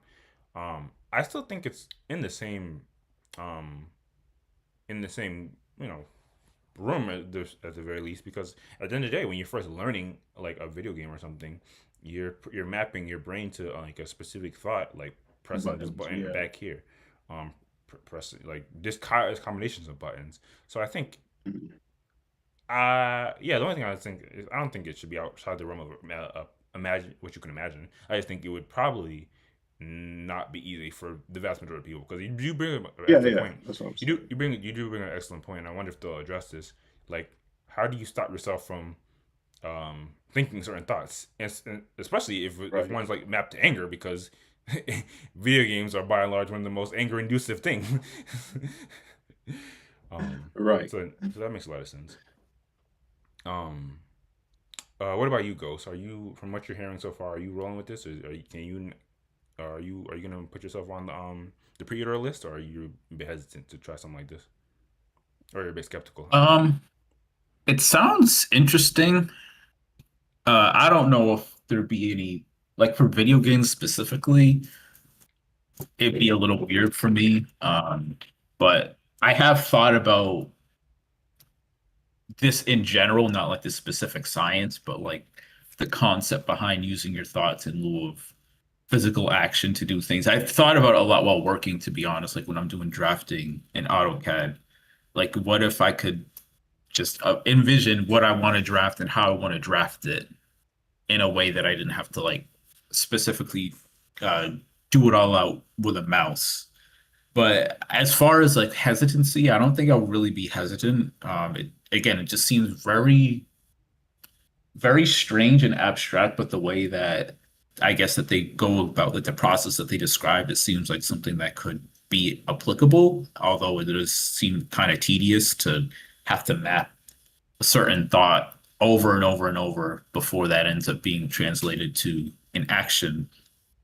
But again, very interesting. I would definitely be down to try it at least. I do, as far as like her specific methods of gameplay and kind of tying into what you're saying, Ace, and how it would be difficult to envision doing something completely different and translating that to an action in a video game. I'm wondering, is it like, and this is also a question for Wes, because I think you're the only one that it speaks multiple languages among us. When you're speaking another language, do you have to translate the certain thoughts? Like if you're trying to say something, do you have to say it in your mind in French and then translate that to English, or vice versa, before you can understand it or express it in a certain way? Or does it become instinct to do it? And I guess it's kind of a weird equivalency, but I'm wondering, would thinking of a cricket jumping when you're trying to swing, would it be like a translation thing where you have to think of one thing and then it translates to this other completely separate thing? Or does it become like naturally second habit to you think of something in French or you think of something, you just immediately know how to say in French without translating to English first. I see where you're going. Yeah. But you want me to just answer that question, or you have more? Yeah, just a general like 'cause I can't believe I've never asked you this before. As someone that speaks multiple languages, but I'm curious how it gets translated in your mind. The funny thing is, like, of course, the earlier you are in the process of learning the language, the more you're literally just translating. But yeah, at a certain point, especially like you do less translation, and you're just like, you know, you have the intent, like it comes to your mind immediately, just like, naturally, like you're speaking English or whatever, the intent of what you're trying to express, and then it goes directly to the phrase or word that is mapped to it. So there's no translation. It's only when you're trying to think up a new formulation of a sentence, or you're like, yeah, or you don't have enough vocabulary to express something, that you actually then find yourself, okay, let me translate this. How would I say it in English? And then you structure it as if you would say it in English. And usually that's not exactly natural to the second language, but usually it can be understood if you're having a conversation or whatever. So yeah, I mean, there is an equivalence in that you start to map ideas to words and phrases in the second language, as opposed to going through a translation every time. And that's actually the best way to learn. And it's also easiest, it's easiest when there's things or concepts that you don't encounter frequently in your original language, that you're basically learning for the first time in the second language. And then the mapping is just direct. You don't even necessarily know how to say the same thing exactly in English, because you don't use that concept much in English anyway. Interesting. Yeah, that's an interesting way to kind of equate that or review that. But yeah, I guess while we're on US, what do you think of this in general? Or something you would be interested in, or not? I have to say, certified Babylon team, but I do have to say that I have thought about other methods of input for video games or controlling a computer and things like that, and I do find them interesting. But the problem, like Ace said, is having an EEG hooked up to your head for hours or whenever you want to play the game. I don't necessarily like that method of capture, but I remember there was something, and this was like, must have been like 15, 20 years ago, if I can say that now. At this point, no, maybe not 20, but like 15 years ago, there was when I was messing around a lot with Linux, there was software for like stuff like this, and I was mad interested. Like, there were things where you could do gestures, and it would do commands on your computer. It would use your webcam, you do a gesture, and it would control something on your computer. And it is fairly straightforward. Like the conceptualization of it on a technical level is pretty straightforward. Like, it's just like making a shortcut, a hotkey on your computer or whatever. If you take an input with a specific characterization, a specific profile, you say this is A or whatever. You just map it to a letter, you map it to a character, and every time you do that thing or you say that thing or whatever the input is, it will do the thing. So I can understand it on that level. It's just you have certain things that create graphs with certain shapes on the EEG, and those correspond to certain actions. I was surprised, though, to hear that it was, as we all kind of mentioned, that it is abstracted to a thought about something other than you playing the video game. Like, I would think that you map the thought of you jumping in the game and then the brainwave that corresponds to that, to the character jumping in the game. But I guess that's not necessarily as universal, where if you play another game, you might, maybe if you're thinking of a different character or a different jump mechanism, it might get a little bit blurry, or it might not have enough fidelity. So certain thoughts probably provoke more activity in certain parts of the brain, and therefore are different enough to trigger the action more discreetly. I think that's probably why that happens. And that's interesting that might be the case. I think that maybe with improved technology, you could get more specific brain waves corresponding to specific actions, so that it could be more adapted to the game. But yeah, in general, this doesn't really appeal to me. Although I think she's a very good marketer good at her marketing of her social media or whatever it is, Twitch or whatever, because she says she's not good at games, and this gimmick, if you will, allows her to pull in an audience, which is something that I would probably do, have some type of gimmick, because I'm not that good at games either. Not particularly good. So.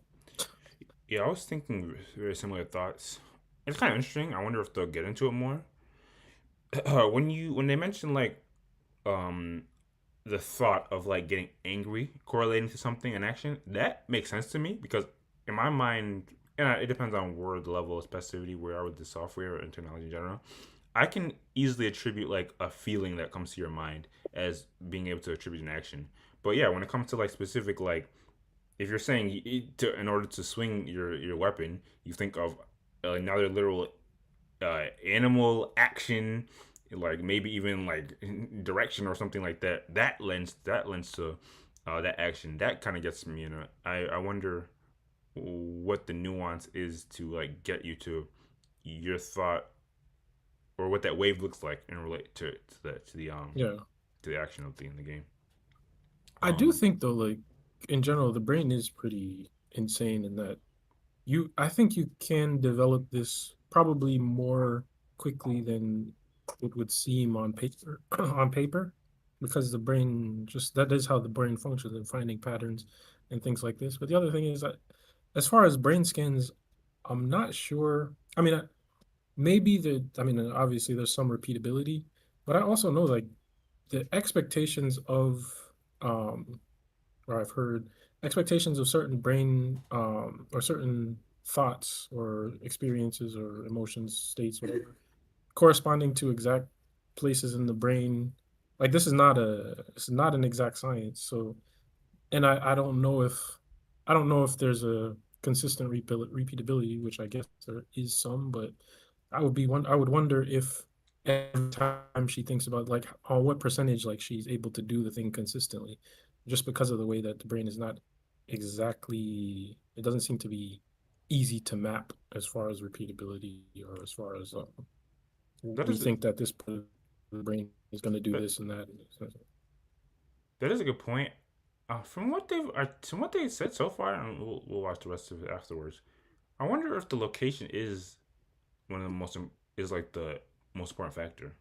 I don't know if where that thought is not originating, but where it's like resonating from 100% lead to the action, or maybe maybe would have an impact, a high level of impact. I think it might, right? It might not matter. It might just be that like if this and this place lights up for this specific person, you can map it, but it might not be the same thing in somebody else's brain, because whatever. But for the consistency of the person, maybe it's good enough. I will say, kind of to what you were saying, but maybe also kind of adverse to it. To be clear, I do think this does sound relatively challenging, and it's interesting how they're using a game like Dark Souls or Elden Rings as an example of it. So I guess like I do think I guess this whole thing is to see if somebody off the street could do it as well. But I just can't imagine. I feel as if it would take, first of all, a decent level of time for mapping, and then even once you map things, like it's just like again, a thought throwing your whole game off could easily happen from what I'm thinking so far. But go ahead and play it so we can see if maybe some of our questions get answered. Harry has thousands of hours playing this way, but how easy is it for a complete noob? I decided to try it myself. Before I could start playing, I had to teach the software how my brain works. So the first thing you want to do is you want to imagine you're playing the game, but you don't want to push any buttons. Does it help if you close your eyes? No, it makes it horrifyingly bad.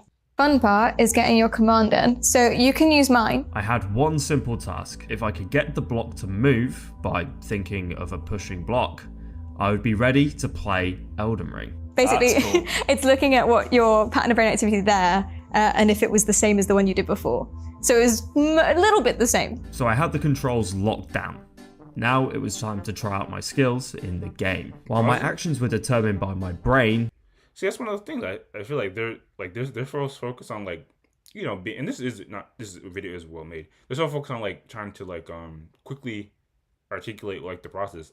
Like, how long did that take? I would want to know more specific into like, did you slightly modify the way you thought about pushing it, or did you just say one single train of thought for however long to finally get it to move? Go ahead and play it.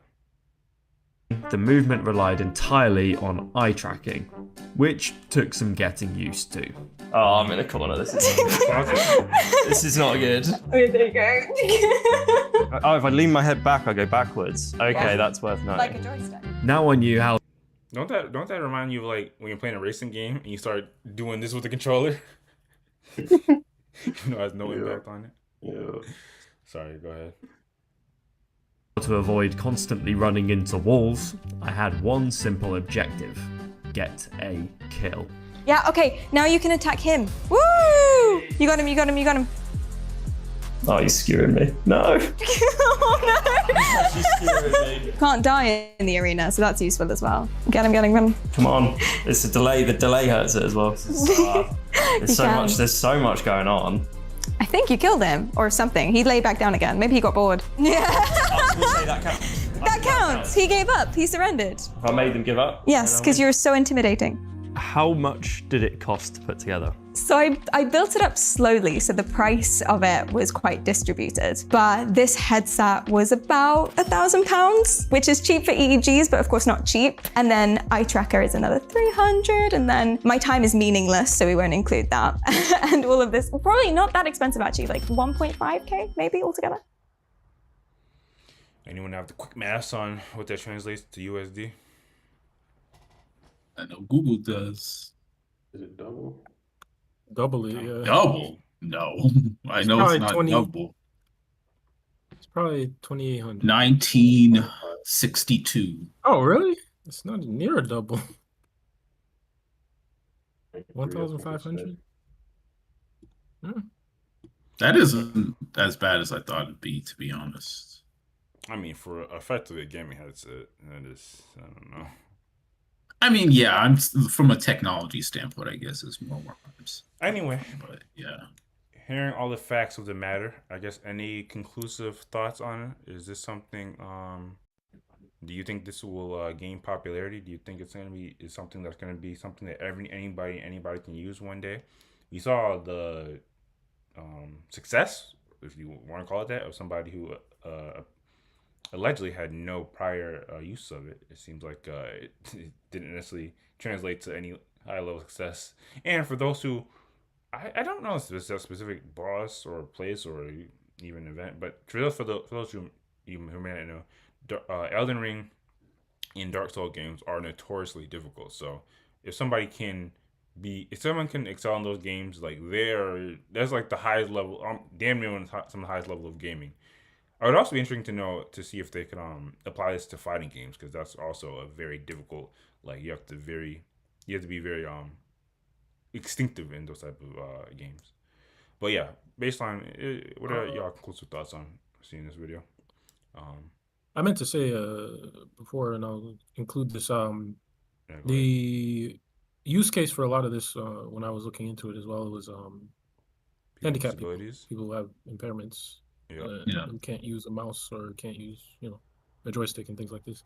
And for that case, I think it's pretty cool. I think you'd have to, weigh the risk of a consumer EEG. I don't know anything about exactly how it works and how if there could be any side effects or weird impacts. Yeah, y'all keep bringing that up. I'm pretty sure this person thinks about that too. Obviously, maybe they're just willing to take the risk, but.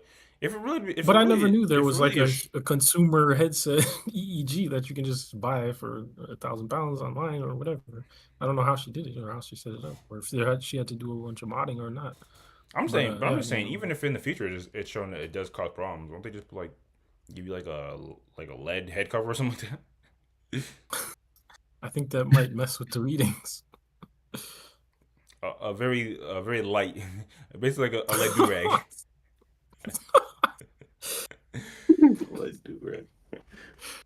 Sorry, I go don't know. ahead. But yeah, I mean, other than that, I don't think I had anything else to add. Yeah.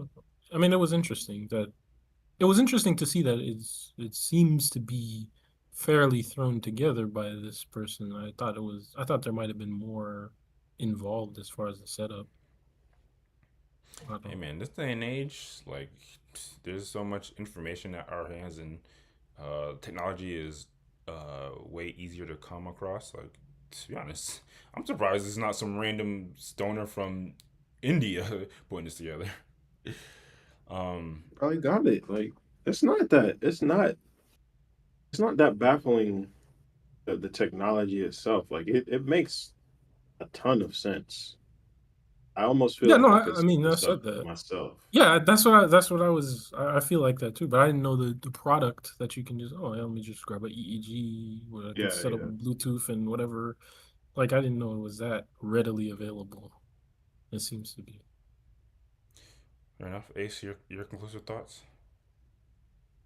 Um, this is this is interesting because like one part of me feels like this is not the going to be the way we get to um like virtual realities where your imagination or what you like you being in a virtual space. I don't think it's going to go this way. This feels like it's just an alternative way to use a controller, and that feels like it's the limit. But at the same time, if you combine this with a virtual headset, um I could see a possibility where the technology of recognizing the thoughts becomes nuanced enough where um like you're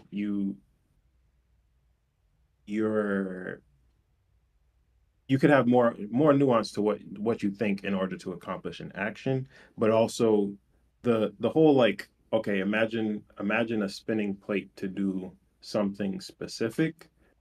um it could get to the point where that becomes abstracted away enough in your brain where like imagining a spinning plate is not is not like the departure that I would think is in my brain. Like if I'm playing Elden Ring and I have to imagine a spinning plate, that feels like a super large departure from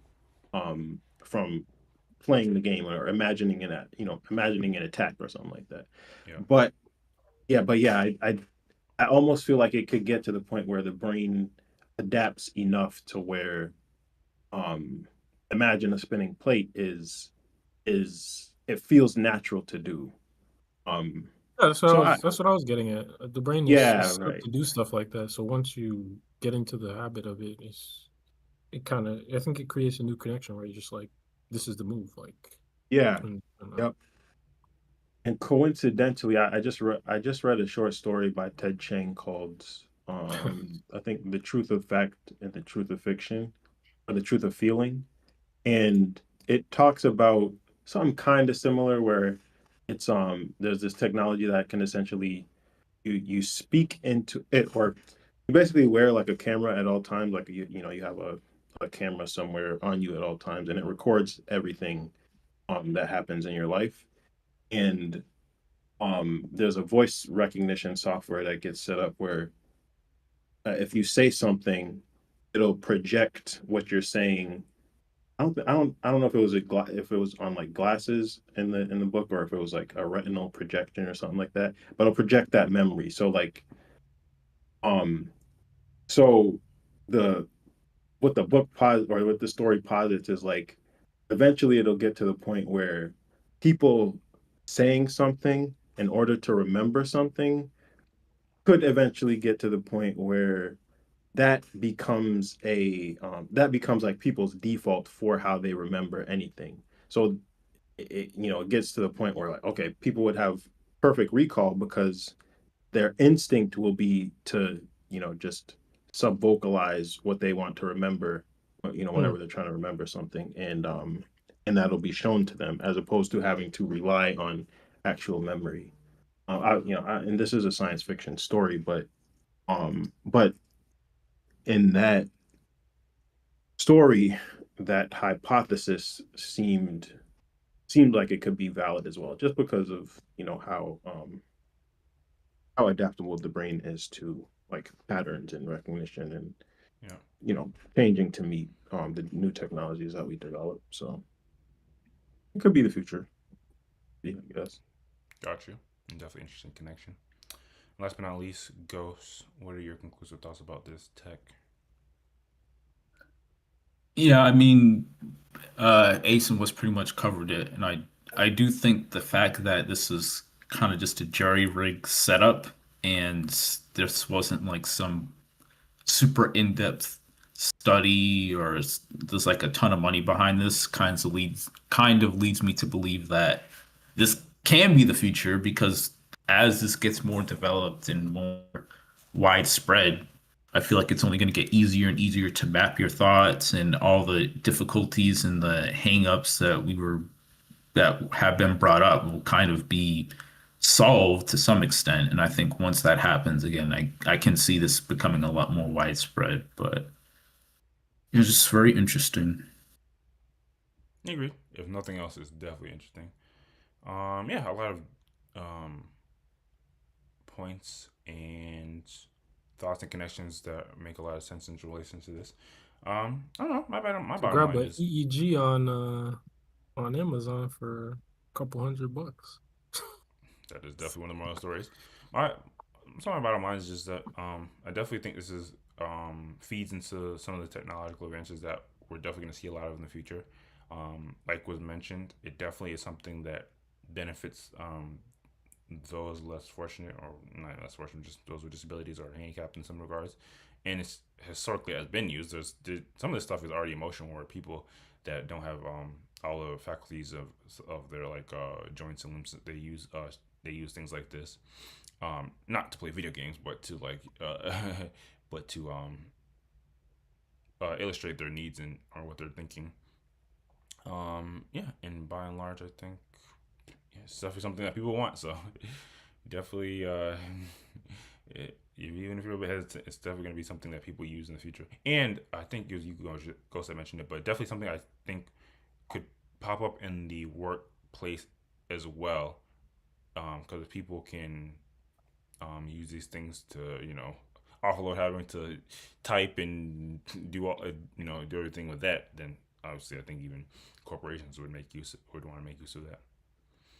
Oh, slight tangent. I've used what do you call it, Oculus at work to go inside of a design and move around and manipulate things in a design that we created or installments. It's pretty cool. It's pretty cool. There you go. Nice. 15 years earlier, who would anyone think that was going to be how we operate within a workspace? But yeah, cool stuff. If nothing else, we can move on to the next topic.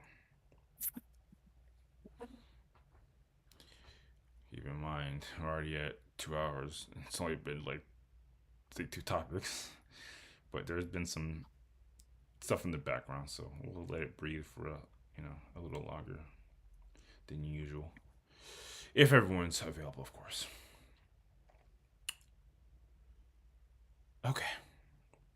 Okay. See, I told you y'all we're gonna bump into AI. Y'all just have to wait a bit, even though it's not necessarily speaking towards the dependability of AI. Well, I guess maybe you could say.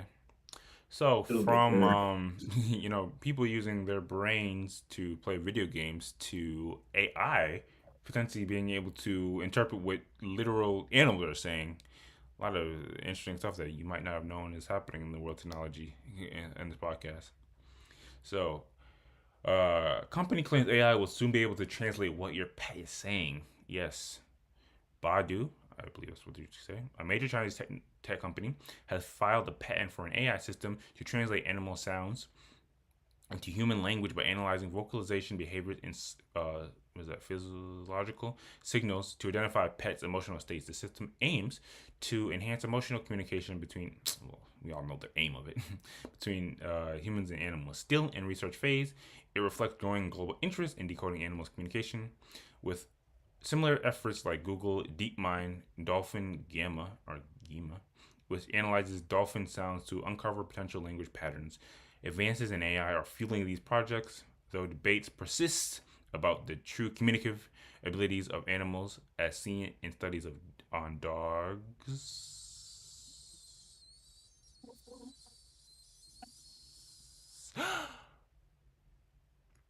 Using communication boards. So, somebody don't sound like they're with it.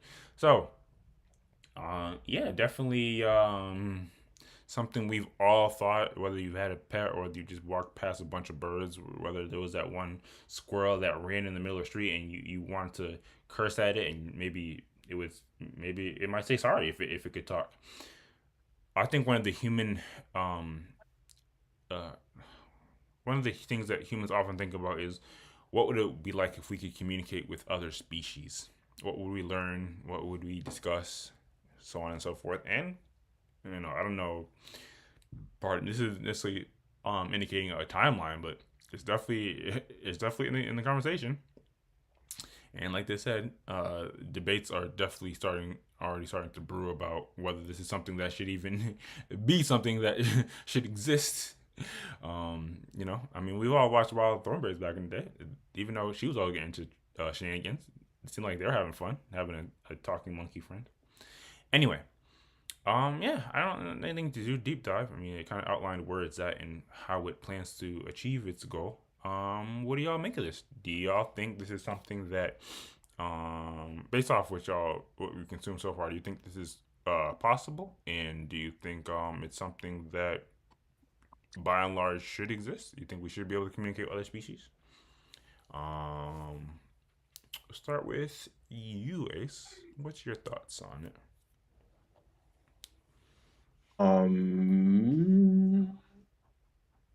I'll say again, shout out Ted Chiang. This is also reminding me of another of his stories.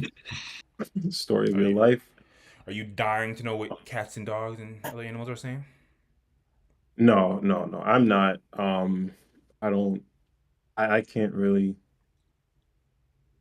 see it wanting to know that at all. Damn it. I mean, the only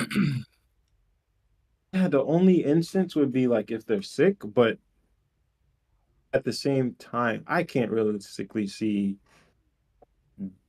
that being able to be communicated to a degree that is helpful to us. You don't want to ask a bird how would it feel to fly. You don't want to ask a squirrel why do you do the things it does. You don't want to ask a cat. I highly doubt that's ever going to be possible. I highly doubt that's ever going to be possible. You don't think it's ever going to be possible that we talk to other species?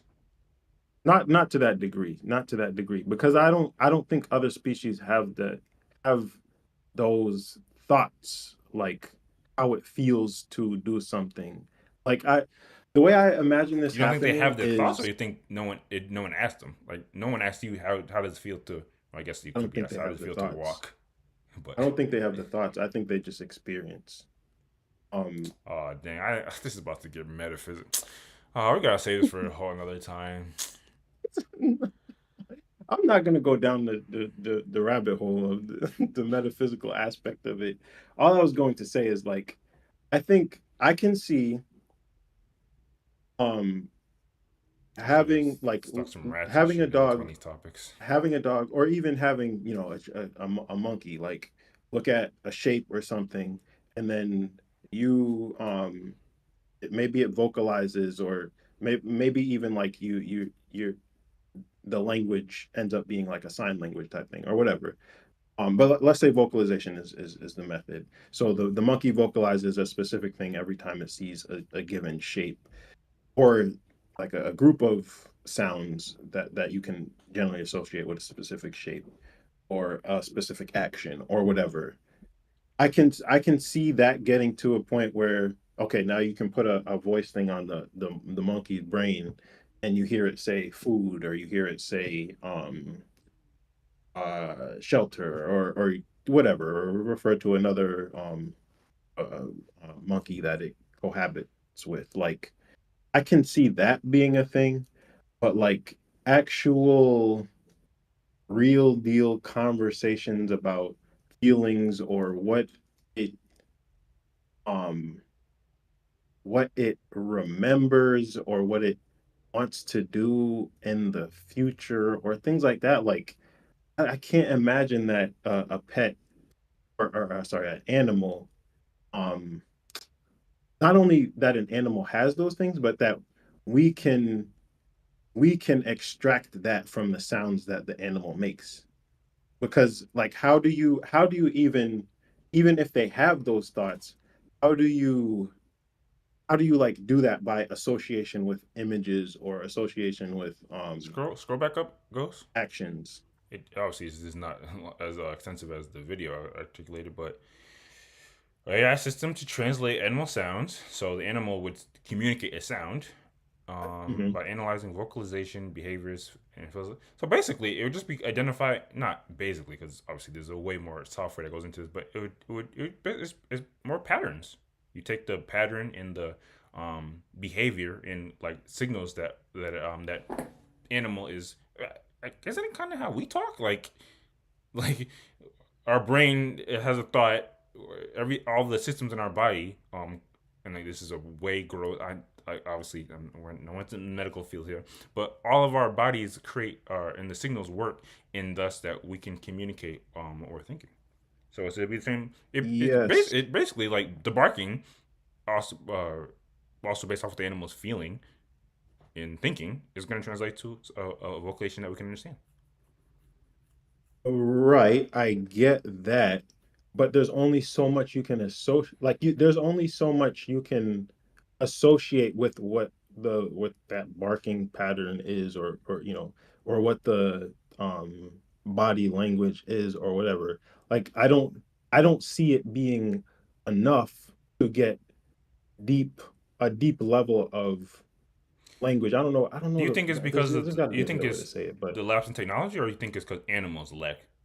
Like, where's the disconnect? Just so I understand.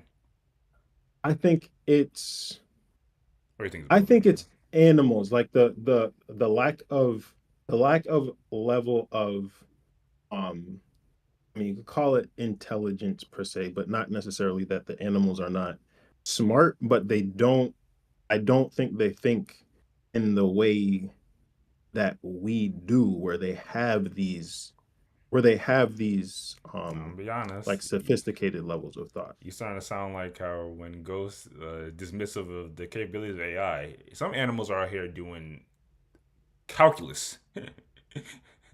Like it gets really extensive. I'm just saying.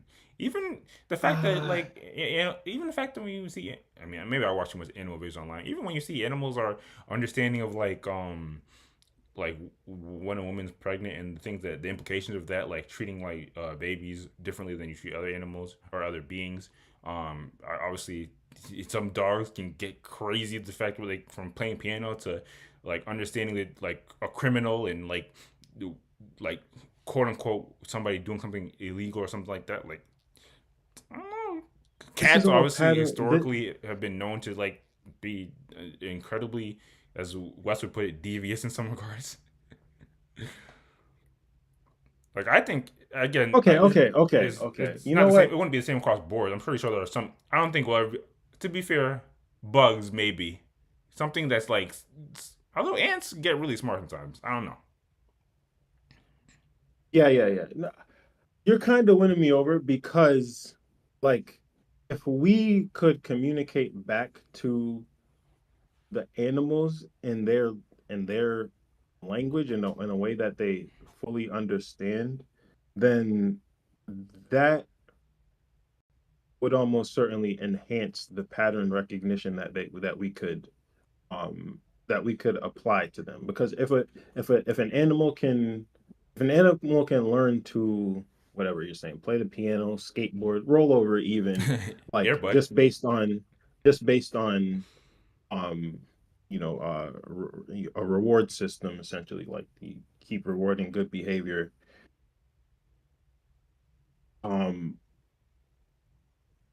if you can learn to communicate to them in a more effective way, you would expect that you would be able to train more complex behaviors. But does that get to intelligence in the sense of like a human level intelligence? Or does it remain at pattern recognition and like a repetition? I don't know. Fair enough. I don't know. Yeah, I'm kind of. While you're mulling through it, Wes, what do you think of when you hear this story? Do you think it's achievable, based on what we're saying? And do you have general? It sounds wild to say. Do you have a high level or low level of interest in communicating with animals? Do you finally want to know why you have that the philosophy you have for cats? You want to have a conversation with a cat? A lot of alliteration. I think this is another Babylon thing. We don't have time, but I kind of want to. There's nothing unethical or unscriptural about communicating with animals. I don't know about that one. So Babylon thing. Okay, first of all, what is the motivation? I also think that first, I don't think that they have a sophistication in communication that we do. Not a verbal one, because they don't have the complexity of verbal communication. As far as we have seen, we don't see as much verbal communication between animals as between us. You can say whales, you can say certain things. Okay, they have a certain, they might be more expressive, but the range of phonemes and things that they can express, a lot of animals' vocal cords aren't developed enough to even be able to voice a lot of sounds. They have a limited sound palette, which limits the limited range number of words that they can produce. And beyond that, I think that their means of communication are different, and I think that should be appreciated. Somebody, I don't even remember what it was or where it was, but they took the example of a dog, and they said that a dog's world, obviously they have a heightened sense of smell. Their vision, I believe that they say is only black and white. I'm not sure, but so experiencing the world, and then their height is not the same as us. So experiencing the world as a dog would probably consist of a very colorful, if you can say that, world of smell that guides you more so, in a way, maybe potentially more so than your eyes, and you'd be at a different height. Like your whole perception. I mean, we all know what it's like to crawl down. Come on, now let's not get too hyper-fixated on that. Yeah, but once we develop our faculties, we have a certain height, and the world is built around that height. Like our world is designed around the height of a human adult, and so there's certain things like everything would look differently. Or you take classic example is also a bat. Bats are almost blind, they say, and they use echolocation. Same thing, sound versus sight, smell versus sight, whatever.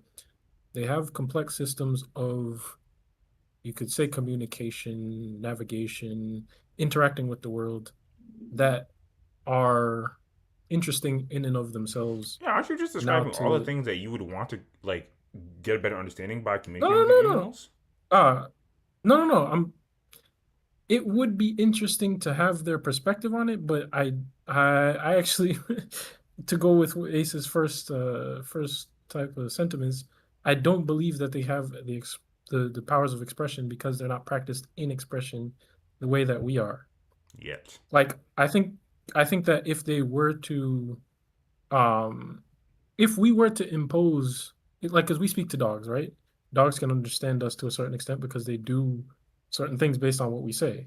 And so I think that they develop over their life maybe some sense of communication, and it's more one way than two way as far as speaking is concerned. Not a lot of dogs necessarily bark at their masters And in then order to communicate. They bark when they sense danger or something, and they but communicate this to the is master that way, but not this is back what and the AI, forth. this AI tool would bridge the gap of. You would be that Exactly. translation would. Sorry, go ahead. Exactly. But and yes, however, um I think that honestly, this might be radical, but I think that I think they don't need language in the way that we have it. And I think that language in a lot of ways has corrupted us. A lot of the concepts Yes. that we have are based on the fact that we have language and we've This is another started very to meta conversation, by the name way. and separate and do all this stuff with language that we probably shouldn't have done. So like we're wrestling with language and the implications of it and the craziness of the fact that we have language in the way that we do. I don't think they need that additional burden. I think then you would be on another level. You'd be creating moral agents that are now morally culpable as Oh well. Lord. Like it just seems like a bad idea. Yeah. And I think it's unnecessary in a way. I think they can be appreciated for what they have in the simplicity of simplicity. Their uniqueness, I think, can be appreciated in other ways in the way that we study them now, as opposed to trying to interpret them. Also, AI is probably not the tool because AI is a corpus of data as well. What are you feeding it? You're feeding it a human interpretation of language. You're feeding it a human way of decoding language. At first, okay, you can say I'm just feeding it all the sound bites of animals and the conditions under which those sound bites happen. Okay, that's your corpus of data. Fine, but at some point you're going to need to translate it to us. And if you're using human ways of processing language on the animals, I feel like you might be creating false equivalents and just the interpretation will necessarily be human because AI is fed by language, human language, like it's a language model. It's you can find patterns, but like A said, that would be probably the most shallow level where it's like, okay, they said the dog said dog, or not even necessarily dog, but the dog said bird, the dog said bone, the dog said food, the dog whatever. Okay. Then what like beyond that, I think would be I don't know how much we could trust the AI on that. This sucks. And I even want to apologize to like listeners because even I'm still like working through like like managing like time versus like how much I want to dig in something. I'll try to keep it relatively concise, but it might spin. I don't know. We'll just save some topics for later or another topic for another podcast. So, and I want to let you finish, but some of the things we kind of throw a roll on when we talk about technological advances. It's not we're not always operating on a need base. Like even like convenience things. We have DoorDash now. Does anyone need them to deliver their food right to your door and an app for that? No, we do this because it creates convenience and it can create like optimizations in certain aspects. I don't have to worry about like going out to get the food when the food can just come to me and I can spend time on other things. And as it relates to, and I think HR even brought it up, as it relates to like things that we could benefit us by this, I think medical things would we be able to like completely heal like way more things that happen within animals if they were just able, hey, where do you feel the pain? Oh, it's in like the back joint of my paw or something like that. Like it's focusing on like the need of something.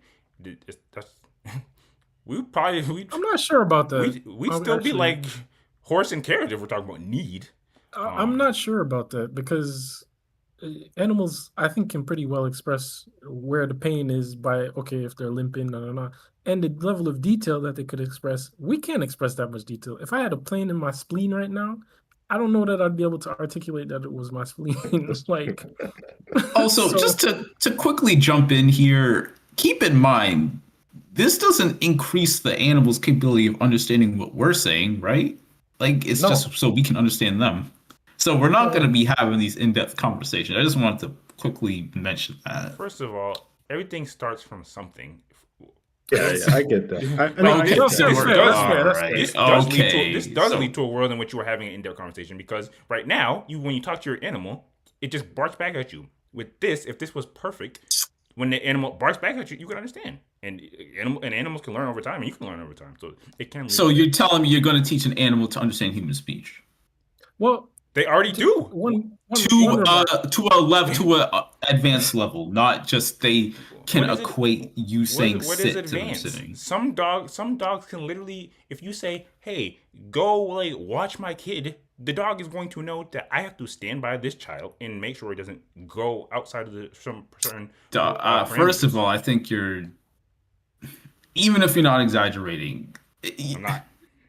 And this is kind of not the point of this conversation, but in your example, when you're talking about tell me where the pain is, you think a dog's gonna be able to understand that? Obviously, tell me where you're feeling pain right now. Wes has a good point. There are some things in the medical field like we can't necessarily get to a high level of understanding, but it's better than if your dog is just one day it's really mopey, like it's you bring it to a vet and the vet has to go through 1,000,001 trial test to understand what's the problem. Instead of if we had this, hey, what's wrong? Oh, my stomach has a sharp pain. Like even that's better than your dog is understanding when you're saying. I think that there's a key component to this that you're just glossing over, but I guess it's not really the point here. It's not the point because no one's glossing over anything because it's already it. The crazy part is this equation just fails the other side. Animals can, and not all animals. Animals can by and large understand commands and questions. That's just the reality. They can get to that point. They have the capacity. They can understand very basic commands, but we're not talking about anything advanced in any capacity. I mean, if you ask an animal, what did you see today? They're not going to be able to understand that. Basic command is relative. If it can understand vision, then it can definitely tell you. It can. I saw a bird. I saw a tree. I saw what. But the abstract concept of recounting a day and describing what you saw based on this certain time period. Come on now. Come on. Yes. Let's be serious. So, the way I'm interpreting it is the way I'm interpreting what Quest is saying, and I think it is valid, is that given enough time, if not only we could understand the basics of the pet, but we could start to do a feedback loop where we have like some translator thing that communicates what we're saying into a language that therefore, or language form that therefore more familiar with. I do think over time you can that level of complexity will start to develop. I don't even think it's I think it's pretty definite that you would have to admit that it would be able to get marginally better. The problem it can get marginally better. My whole thing is there's no technology that's going to be able to increase the intelligence in the sentient capabilities of an animal.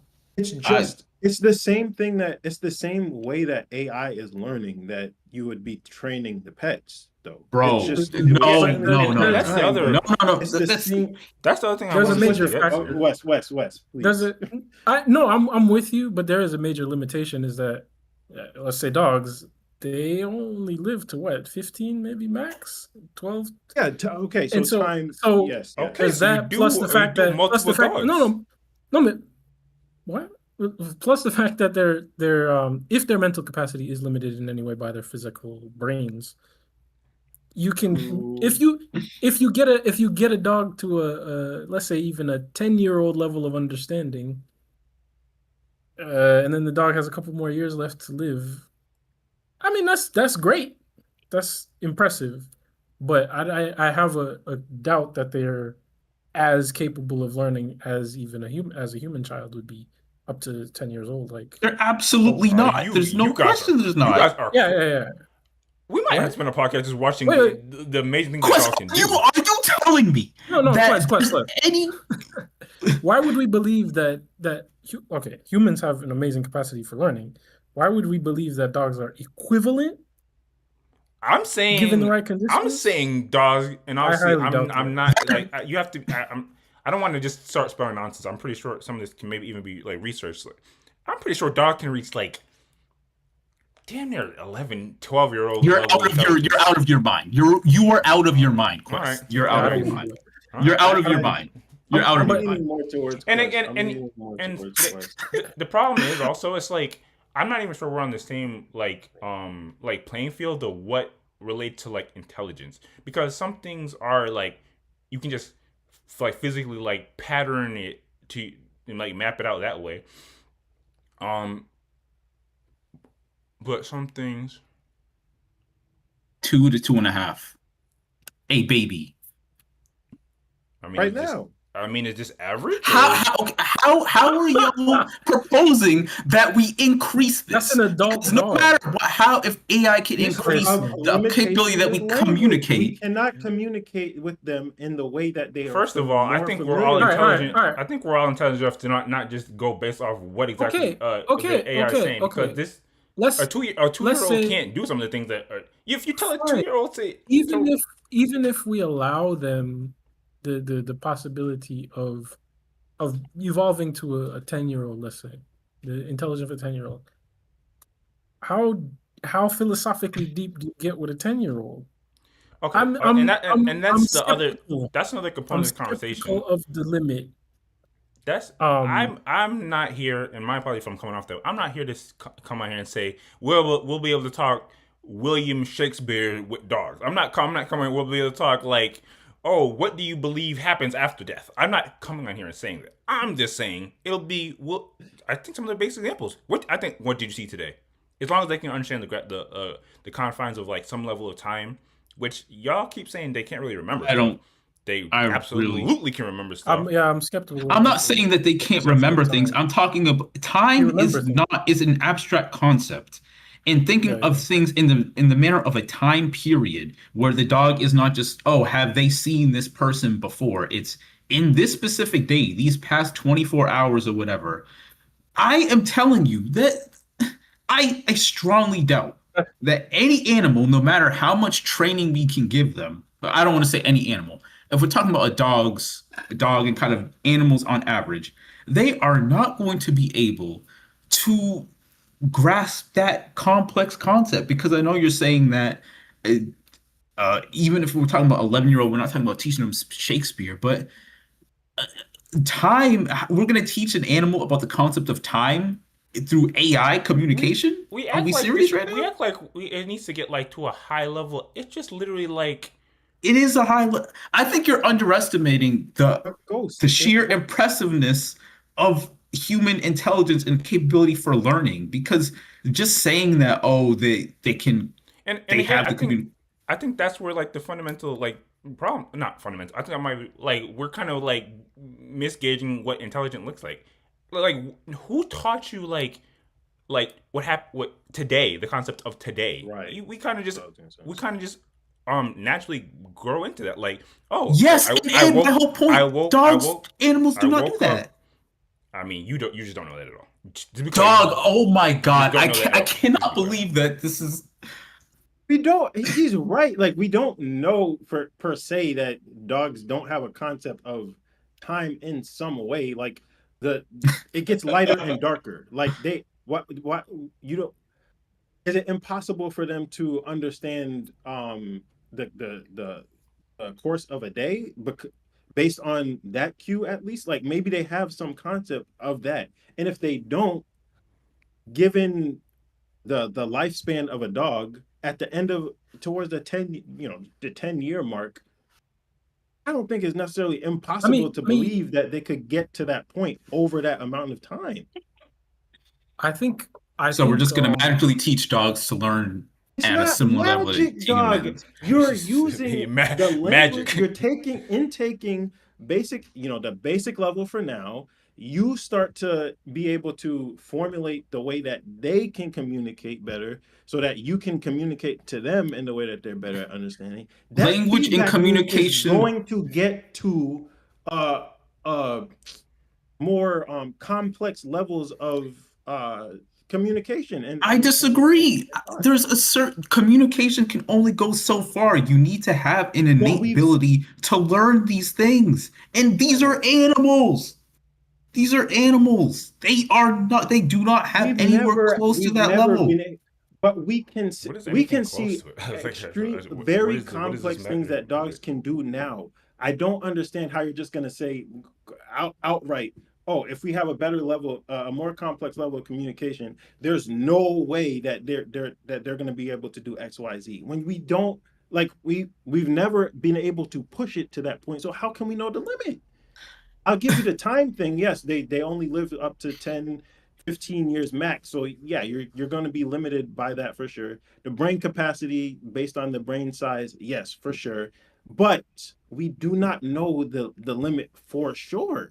Like we don't know how far it We don't know for sure. We just have all these years of evidence pointing to the fact that dogs have a certain not being able to level. communicate with dogs. So your argument is that because we don't know that it's more likely that they do than they don't? How does that make sense? We don't know the limit because we So don't we don't know. So we don't know, but they could, so they will. Yes, That's so that's insane. And it's likely given It's more likely than not. The It's more likely development of than not. technology. Yes, I think it's likely. How can you say it's likely when we already have knowledge Hold on.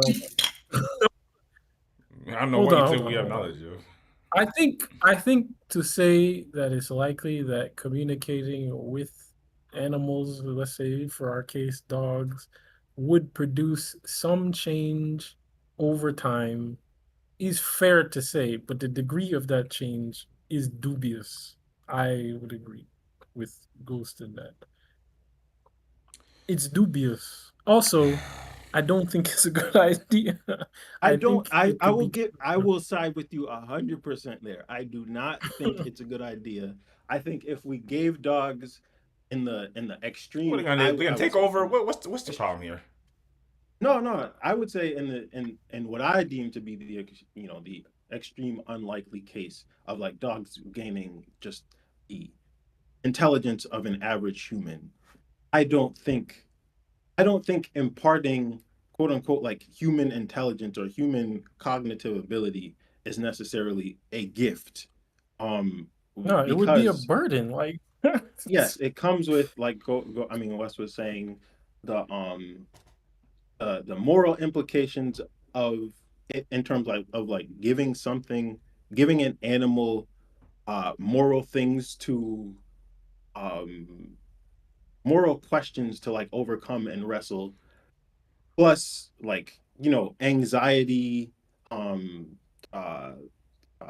we don't know if regretting the past, animals all don't these type of things. don't already feel these things. They would be able to they articulate do, these things. apparently. People have said they do, which is wild. But I think it would only. And by the way, Yes. It's not our place to give them this burden. Y'all might be able to convince some people. Y'all know for a fact there's a large community of animal lovers out there that will be like, "What's the problem? They should have moral say in this world." I think if PETA was serious, they would try to prevent it. I think it's not good.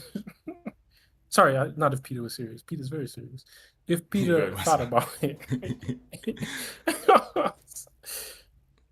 Yeah, it's almost. I mean, I don't know if I necessarily want to bring it to this, but it feels very much like an Adam and Eve type thing, where absolutely you're giving them the fruit of knowledge of good and evil, or fruit from the tree of knowledge of good and evil. I actually do see the I agree with the sentiment, but I just cannot get over the fact that we're not increasing their baseline that drastically by allowing them to communicate. We're just not. I don't think anyone's saying they will become. And again, if I oversold it, my apologies. I do not believe animals, even if we can fully understand them, will ever be as intelligent as. I would probably cap it at like teenager. I think saying teenagers hold on. absolutely insane. I got something for you. Yeah, I'm dubious of that. But if we take the most intelligent animal, okay, we can start to talk, whichever that is. I'm not sure. Dolphin or monkeys. Yeah, something. But crow maybe. On top of that, though, we have animals we can talk to. When you say talk to, I think. Wait, what are you talking about? The birds, parakeets and all this. But they haven't gotten limited. It's limited in the. But that's my point. That's my point. We've been talking to them since How long? And they haven't. What have we learned? What have they learned? They're very patterned. What level have they achieved? That's just repetition, though. Like we don't know that they understand what they're saying. Okay, so what's the distinction between? What's the distinction How do we know we're not going to another get incident? You're not having a conversation. They're repeating what you're saying. Exactly, but who's to say we won't run into the same thing with every other animal? What are you talking about? We're talking to them. They talk to us. No. This would be the equivalent. This would be equivalent. You take a dog parrot based on the words. Then they are understanding a concept. You can do the same thing with a bird. You telling me you can't tell a toucan or whatever the bird says, or parakeet. You telling me there's no words that they understand that they respond to in a rational way? We're not saying that. We're saying there are certain words. There are phrases they can learn. The but they're still function that they do is repeat. They're not. It's not you ask it something and then it will tell you. You ask something. It's gonna. Oh, how was your day? Oh, how was your day? There are. I'm certain. It's a pet. It's an animal. They do certain things. You interact with them. It's not all just boom, boom, boom, boom, one. It's not, and they have language. To be clear, I'm nowhere saying that the average parrot or maybe even bird is as intelligent. Birds probably cap out at like 1-year-old, if you were to be honest. Birds are literally smarter than dogs. Crows are very smart. Some birds are smarter than dogs. They use tools. They use all. Yes, dogs. Many birds are smart. Most birds are smarter than most dogs. No. Absolutely. That's literal fucking scientific fact. That doesn't make any sense. How does it not make sense to you? Because you don't think that? What are you basing this off of? Your feeling?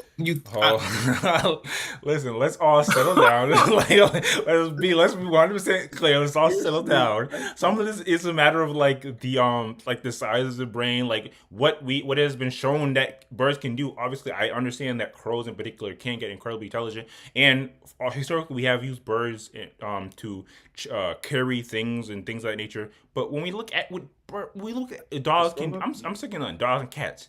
These beings can literally play instruments. They can literally like solve equations. It's just what do you what? Excuse me, I would need to see some proof of this, dog. I would need to see some proof. I'm telling you, we're gonna have a whole podcast. We're just showcasing what dogs can do because I watch too much animal videos. They can literally do all these things. Like you watching some AI videos, bro. I don't know what to tell you. When does a dog ever doing an equation? Be clear, I'm not saying like literally like linear equation. I'm just saying like it can understand like 2 minus 1 or something to that effect. Like it can get pretty like it can understand these things. It can understand symbols. It can understand what these things mean. I'm gonna need some proof, dog. Anyway, in the criminal field, parrots are some of the most. They said parrots are some of the most intelligent birds. We talk to them. We understand them. And what? I suppose the parrot is a good rebuttal. It's a good rebuttal. It's really not because even if we accept that, okay, why wouldn't we want to talk to other ones? That doesn't close fine, but the revolutionary nature of this thing is questionable. Yeah. I will grant you that, and I think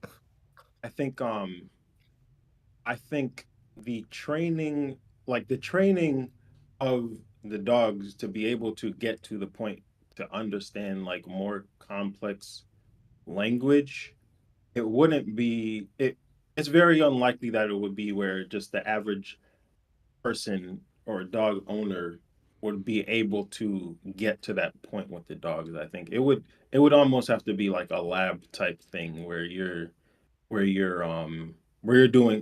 have like, some doctors or whatever doing very targeted training to get to that point where you have the communication or the interpretation of the dog's language or communication methods, and then translating that back into English, and then being able to synthesize that and translate back into quote unquote dog. and then using that in a very intelligent and targeted way to get to the point where you're like teaching more complex concepts. It would have to be in a very laboratory type setting. I think you're right that it wouldn't be just regular people be able to do it per se. The parrot example does give that, but I still think there's possibility for higher level complexity in the thoughts. And we're focusing on dogs, but I think more even more intelligent animals, for sure. I think at the end of the day, continue to study the animals. Continue to marvel at the intelligence and the difference in the intelligence of the animals from us. But don't try to force the language thing. I think that's wrong. I still don't think y'all drafted a compelling argument for why you want to continue to pursue them. To be honest with you, I'm trying to be fair. But the way you kind of rounded it off, Ace, I do think most of us can get on board with that. Just hiring or lowering degrees of what we think can be the cap of intelligence and what can be done with it. And to kind of close it out, to be all the way real, the gag is when this thing is like fully like when this thing is like fully in production, I do think the highest level of communication between pets and owners will be the dog saying hungry, hungry, out, out. I do think that will probably be the baseline. It'll be more of that, basically. Yeah. I have to go to the bathroom. If I had a dog too, I wouldn't use the tool. Although, have y'all seen? I forgot to mention this is quite important. Have y'all seen the buttons? The dogs with the buttons. Yeah. They're like they're buttons on the ground, and they have phrases in them, and the dog can press a button to form phrases. I think some of my in-laws might utilize those things, the buttons. It's pretty interesting, and they do seem to be kind of coherent when they say certain things. But they're basic phrases like baby, dog, food, things like this. I'm pretty sure I've seen people. Do seem compelling. I'm pretty sure I've seen people use those buttons to ask dogs things like, "Do you want meat?" And it'll say yes. "Do you want vegetable?" And it'll say no. Just to be clear. Yeah. But yeah. Regardless, unless there's anything else on this topic that the crazy part is, we collectively don't have a single pet between us. Obviously, the conversations of pets can get pretty contentious, so I guess I'm not wholly surprised. My apologies.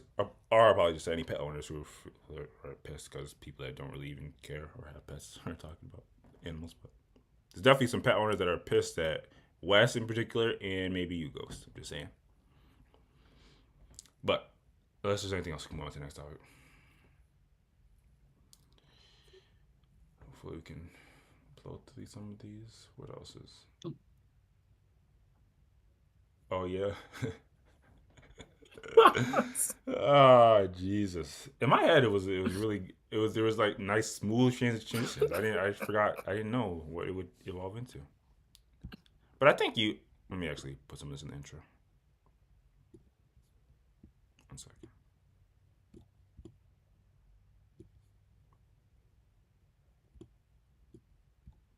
Okay, my apologies. And speaking of close relations with the pet, in my mind when I was getting topics, I just thought this would all be a smooth transition. I didn't think it would be any heavy clashing.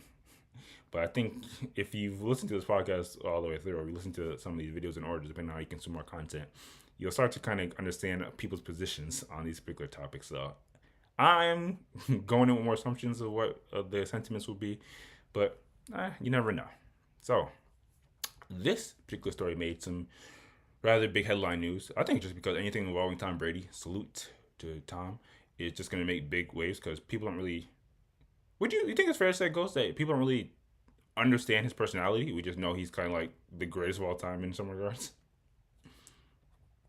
Brady has done a lot of questionable things in his personal life. I don't want to say like questionable as in like nefarious, just more malicious, just very bizarre and strange. Fair enough. I've watched a decent amount of interviews. I've never really heard anything that would It just seems like he's literally just like the quintessential like heavily into sports dad in a lot of regards. But maybe I'm missing something. Anyway, we're not here to hyper focus on Tom, but he did do something quite interesting.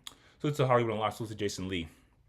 They posted Tom Brady reveals his current dog Junie is a clone of his late dog Lua, I believe, who died in 2023. And the story continues to go on to say, NFL legend Tom Brady recently revealed his current dog, Junie, is actually a clone of his late pup, Lua, who passed in December 2023. According to the former football star, he worked with a biotech company to bring Lua's spirit and the DNA back to life. The announcement came as a part of a collaboration between Brady and Colossal Biosciences, a Dallas-based biotech firm. He invested. Oh, so he has an investment. He has a stake in the company. Interesting. On November 4th, the Super Bowl champion confirmed that Colossal, known for his groundbreaking de-extinction projects, played a major role in cloning his beloved Lua. Is there anything else with that? Go scroll down. Brady revealed that Lua cloning was possible thanks to blood samples taken before passing. I love my animals. They mean the world to me and my family. Brady said a few years ago, I worked with Colossal and leveraged their non-invasive cloning technology. That's non-invasive cloning. Hold up. Technology through a simple blood draw. I guess it's not invasive to actually extract what you need to clone. That's what they're saying. Blood draw for our family's elderly dog before she passed. So, yeah, I mean, it's 2025. Anything is possible, right? Yeah. So effectively, we have a story where I wish they would. I mean, obviously, this is just Hollywood Unlocked. I'm not gonna give the heavy specifics. One, I would like to know the specifics. Two, I would like to know how much it costs, because if something he's investing in is something that is going to be on the market in the future. But yeah, I guess by and large, I mean, I feel like we're already kind of warmed up to, potentially like philosophical meta physics questions. I guess bottom line, what do we think of the prospect and idea of cloning animals? Obviously, as we know, if you've ever, I think they talk about this in school, and it's been existing for a while. They always spoke about that, like clone sheep. I forget the name of the organization, or Dolly? even. Oh, I thought you meant the sheep. Oh yeah, or the sheep. I was gonna say, what's the name of sheep? Dolly, I think. Yeah. So obviously, this has existed for, I think, maybe even decades at this point. But for it to be, I wouldn't even say this is so like marketable, because Tom Brady's like the less than, he's extremely rare entity, and he has the means and methods to facilitate this thing. But everything starts with like the rich doing it, and next thing you know, the average person can do it.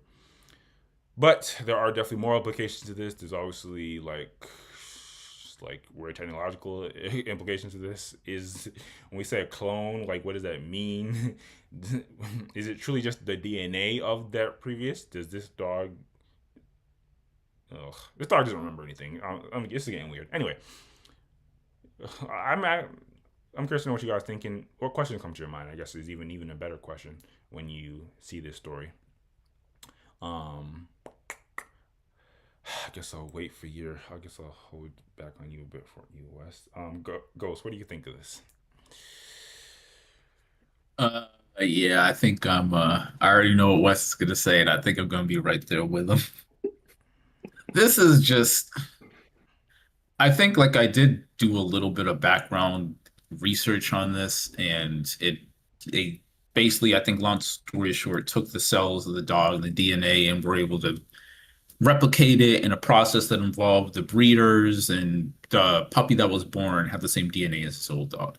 So, I mean, as far as cloning go, I don't think I don't think a dog has enough sentience or personality for it to matter, but it's not, I don't think it's like a brain swap thing where they took the brain of his old dog and put it in the new dog. This is just from me looking into it. But I mean, it's just wrong, bro. Like this, I don't know if there's a logical reason for it besides it is too close to creating life, which is not okay.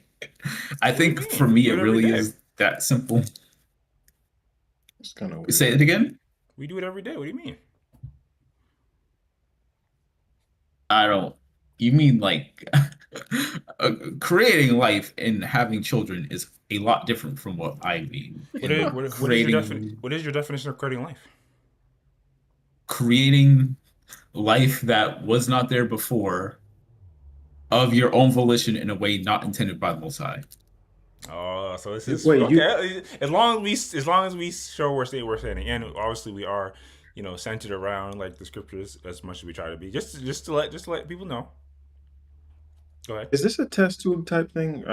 Maybe I missed it. I think it's essentially like a test tube type thing where they take the DNA and they go through the processes to birth. The animal is birthed, I think, from an actual dog. It has to do with like the eggs and the way that the eggs are fertilized. Right. Or the source of the egg, something along those lines, not the actual, like it wasn't grown in a test tube. Right. That's what I figured.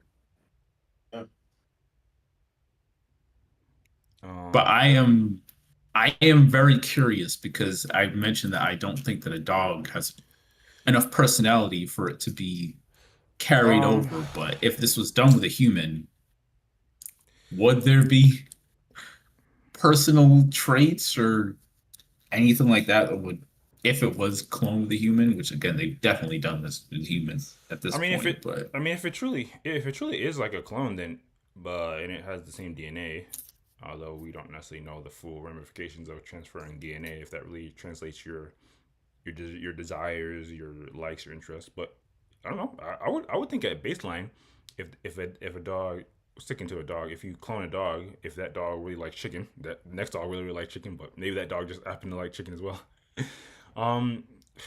It sucks that we even have to do this, but what would you say is the justification scripturally that we're not allowed to quote unquote create life? What do you mean?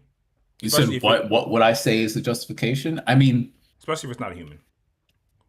I don't think there's any precedent in the scriptures of people trying to create life and being told no, because from a technological standpoint, I don't think that people have the capacity for it, unless I'm missing something. But I mean, it's for me, it's just kind of just as simple as.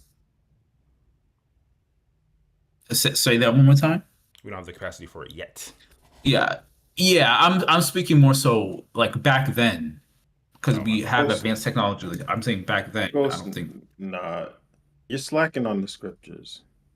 You forgetting Hezekiah? No, I'm just joking. I was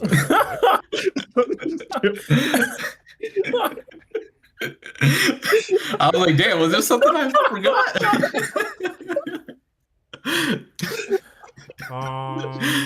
That's crazy. But yeah, I meant more so like back then. I don't think they had the capacity to even do it if they wanted to.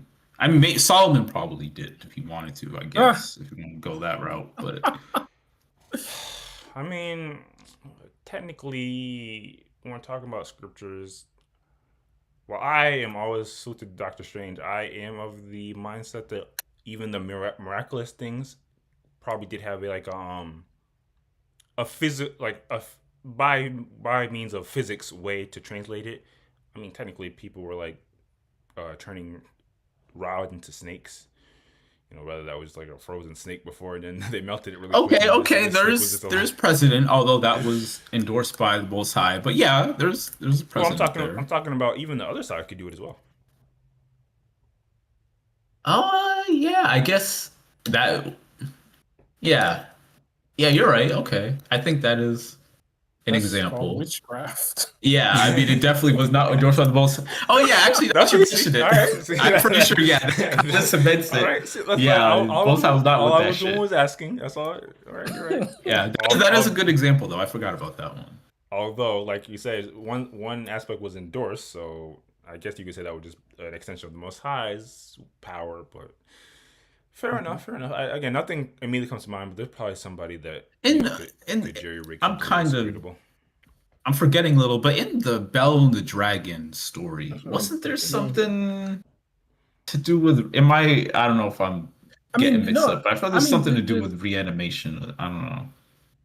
I could not be exactly, mistaken. but the very idea of creating an idol that you are supposed to bring down and inhabit a god into is idolatry. Like the very idea of creating something that's supposed to breathe and speak and have worshiping the new. Well, yeah, I thought it was more worship than it is, creating an avatar of it. It is, but when they created idols, they literally had, like in Near Eastern cultures, they had a ceremony where they opened the mouth, and this was supposed to signify the fact that it was a breathing, living entity. Like they were trying to, in some ways, bring an entity into a living thing, and it was always idolatry. Like beside that, if depending on what you believe about the sons of daughters and the angels of men, that was non-natural birth of some entity beyond or different than a human, and that caused absolute havoc, depending on what you believe about that. Wait,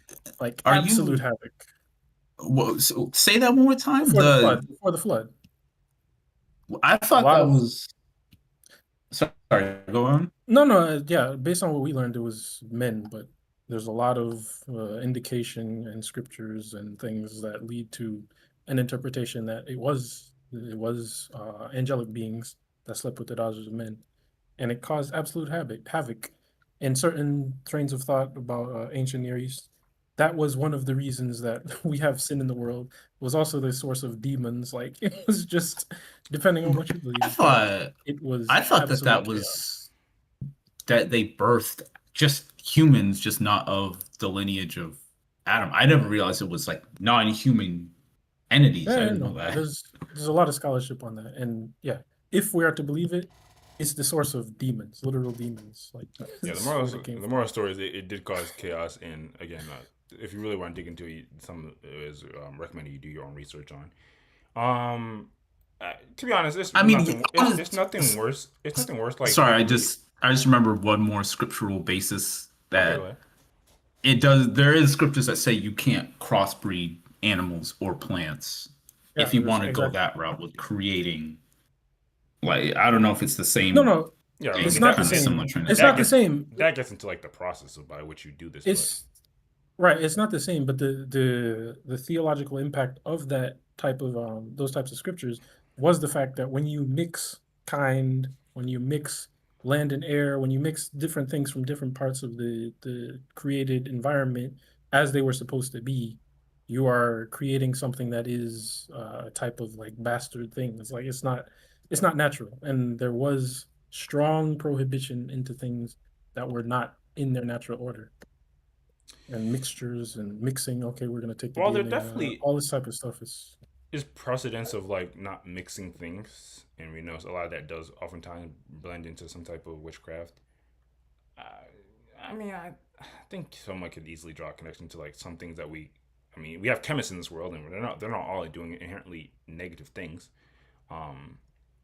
But it's nothing. I would say it's nothing to deep dive too into, because obviously anybody that has any level of faith-based system is obviously just some things just don't feel right with your spirit. But obviously, we have a natural order of procreation, or generating a being, and I think if something was permissible outside of that, I think it would be by and large like more natural, or exist more, is the way I think about it. But again, while that is making a lot of sense, is there any justification outside, like on just an objective, like even a person that doesn't believe could get on board with, or do you think that's really where it begins and ends goes?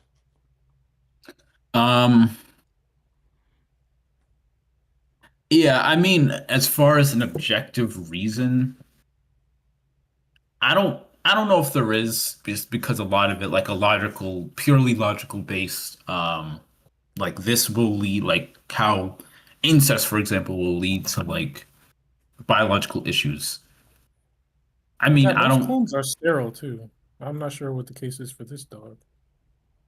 Yeah, I don't know like the full background of the ramifications, but without knowing it, I don't know if there are any objective reasons behind why this is not good. I mean, you could get into the argument that it creates a slippery slope of, okay, if we're cloning dogs, was to stop us from cloning humans, which again they definitely have done, and they just aren't disclosing.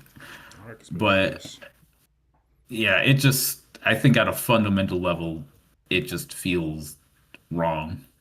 Okay, but you would also say if it does create a lower quality of life, like regarding like its mental capacity, or like if there's some innate detriment for a clone that has, then we should stay away from it.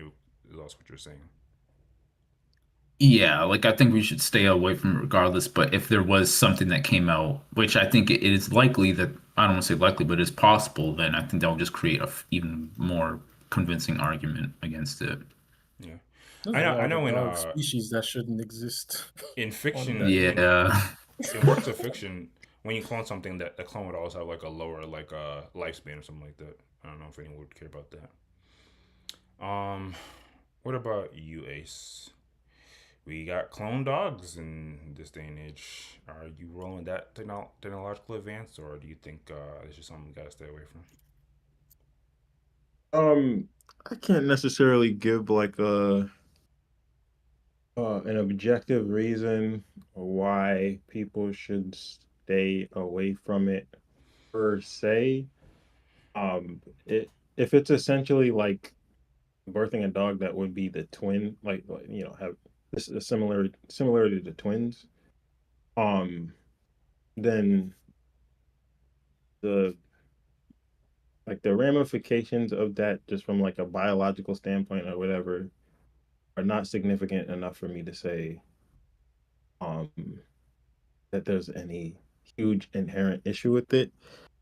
The only thing that like comes to mind as a problematic element of this is like why what is the impetus for somebody wanting to create a clone of anything in the first place? Because they And love the original. exactly. But to me, this comes back to more so like I think it's important to be able to accept. Maybe you could say this allows you to get around it, but to accept that things are not like permanent. Like life is not permanent. It's a temporary thing. Like you had this pet that you loved for so long, and it has a given lifespan. Once that lifespan is over, the desire to um extend that beyond the lifespan of the pet, I see that as I see that as um I see it as an Unhealthy. issue. What you say? It's unhealthy. Yeah. It's like yeah. I guess that's the best way to put it. It's like an unhealthy mindset where instead of being able to let go and appreciate the the time that you had with your pet, you can't move on with your life or move past that experience and develop another healthy attachment to a new pet and embrace all of the new experiences that come along with that. You're still like stuck on, "Oh, I just need to have this specific pet repeated over and over because I can't let go of that." Um and I guess if you wanted to push that out to, okay, human cloning, like say somebody has a child that they want to clone, um in the worst, most unfortunate case because their child dies or something like that. Not only would there be the issue of not being able to process and move past. I don't want to say move past because that seems um callous, but like move forward with your life, and again, like appreciate the time you had with the child. You'd be putting that you'd be trying to keep, grab hold of the and keep a hold of the past, and you'd be applying it to, like, applying these expectations, and that the clone may not even be able to live up to, because even though they have the same genetic makeup, It's just you can't discount that, like, upbringing and the environment and the time that they grow up in. All of those factors are still going to play heavily into the the um the personality, or of the clone. So again, like, there will be an unhealthy um uh application of, like, expectations or whatever to the clone as well. So that those those are kind of where my morality is hitting a wall, with being just, like, fully okay with it. From a biological standpoint, I guess, sure, it's it could be argued to be just, oh, it's just like having a twin, or it's just like birthing a kid, except with the specific genome or whatever that you want it to have. Um but I think there's moral implications that are at issue. Yeah, that makes a good bit of sense. And to be honest, I kind of think that's probably one of the better arguments that you can make for this. The only thing is, the thing that comes to mind, I don't think you'll be ever getting everyone on board with that, because I think by and large, the thing you're describing is something that we as beings, maybe every being, like, strives to push back. Like we're all, like, we as a race, we as a species, we're all looking for that holy grail to be able to live longer, to be able to experience more life with our beings and our entities and our loved ones. And while you can say, part of life should be to be able to accept people passing or beings passing,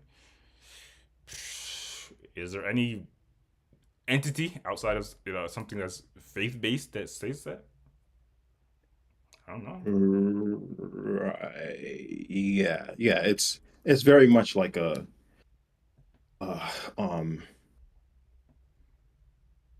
spiritual, quote unquote, idea, more per se, than like, this is how things should be. It's more an ideal It that I might even be think the it might even be the exact opposite if you don't look at it like that. Like, live longer. But if it is not possible, let's say, to take a secular point of view, if it is not possible to live forever, then we do have to accept the fact that we're gonna die. Who said Like, it's not everybody's possible? gonna die. No, if it is not possible, grant that it is not possible.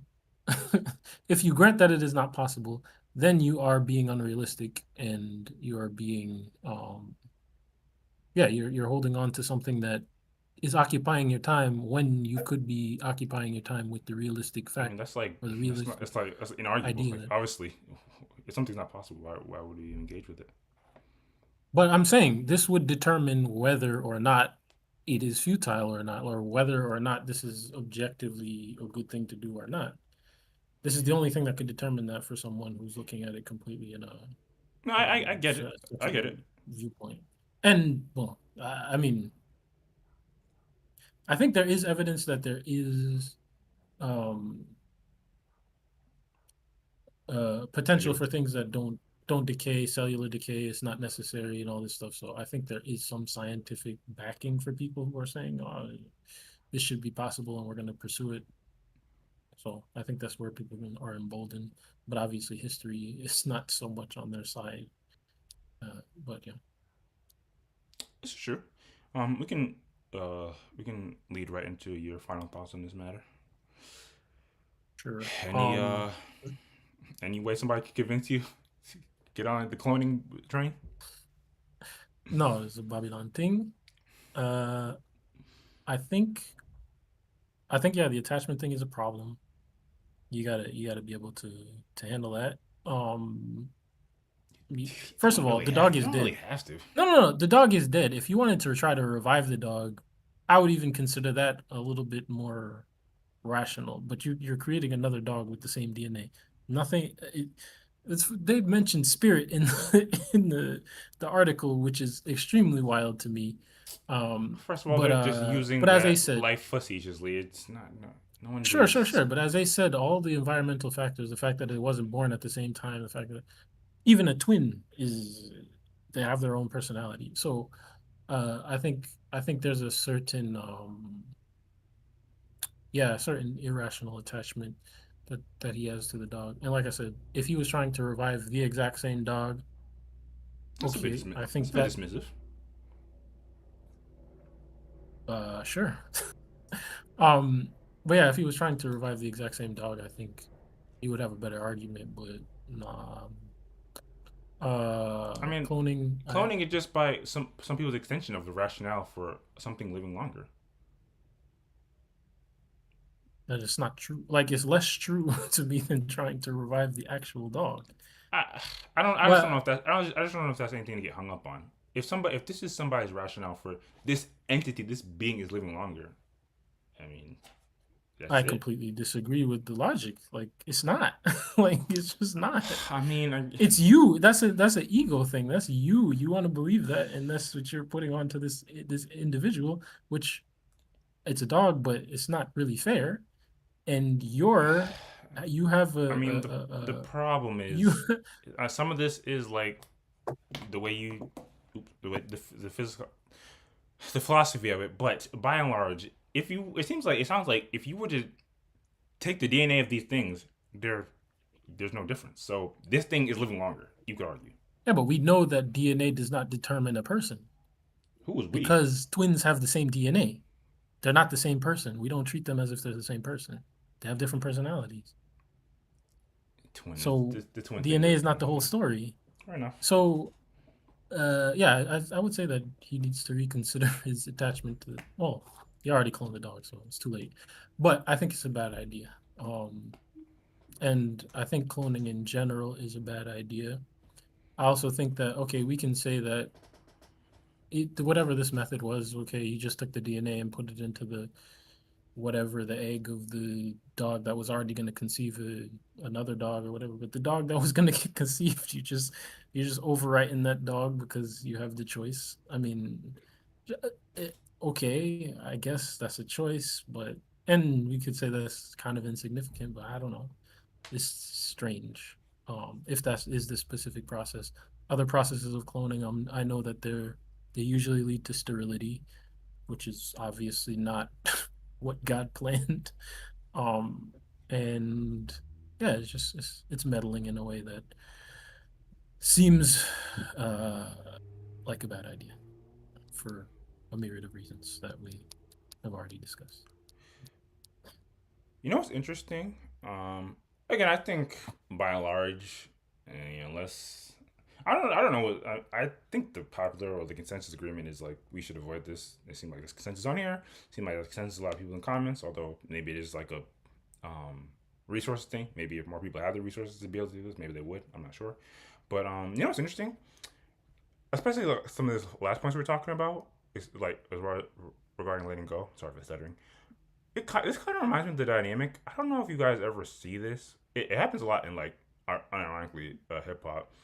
Like one of the best examples is like the Lost One Jay-Z record. And this is kind of a weird tangent, but just bear with me. So like sometimes this thing will happen where like somebody will pass and then they'll be like, even though you passed, I'm glad that you have a child. So it's like you didn't leave or something to that effect. And well, I think that's a relatively natural thing to happen, especially if you like. Especially if you like the mentality, oh, now I can help out I can be there to help out your child, so they're not missing as much or whatever the case may be. What I found as I've gotten older is, even though again I can understand that, in some ways it's kind of like, I don't want to say fully messed up, but it leads to some questionable, and maybe it's just the way we interact with things in the day and age of the internet, but Similarly, Pop Smoke, I believe, I don't know, I have to fact check myself. Pop Smoke, did he have a child? Regardless, some of the commentary when he passed, it had that same tonality of like the joy that they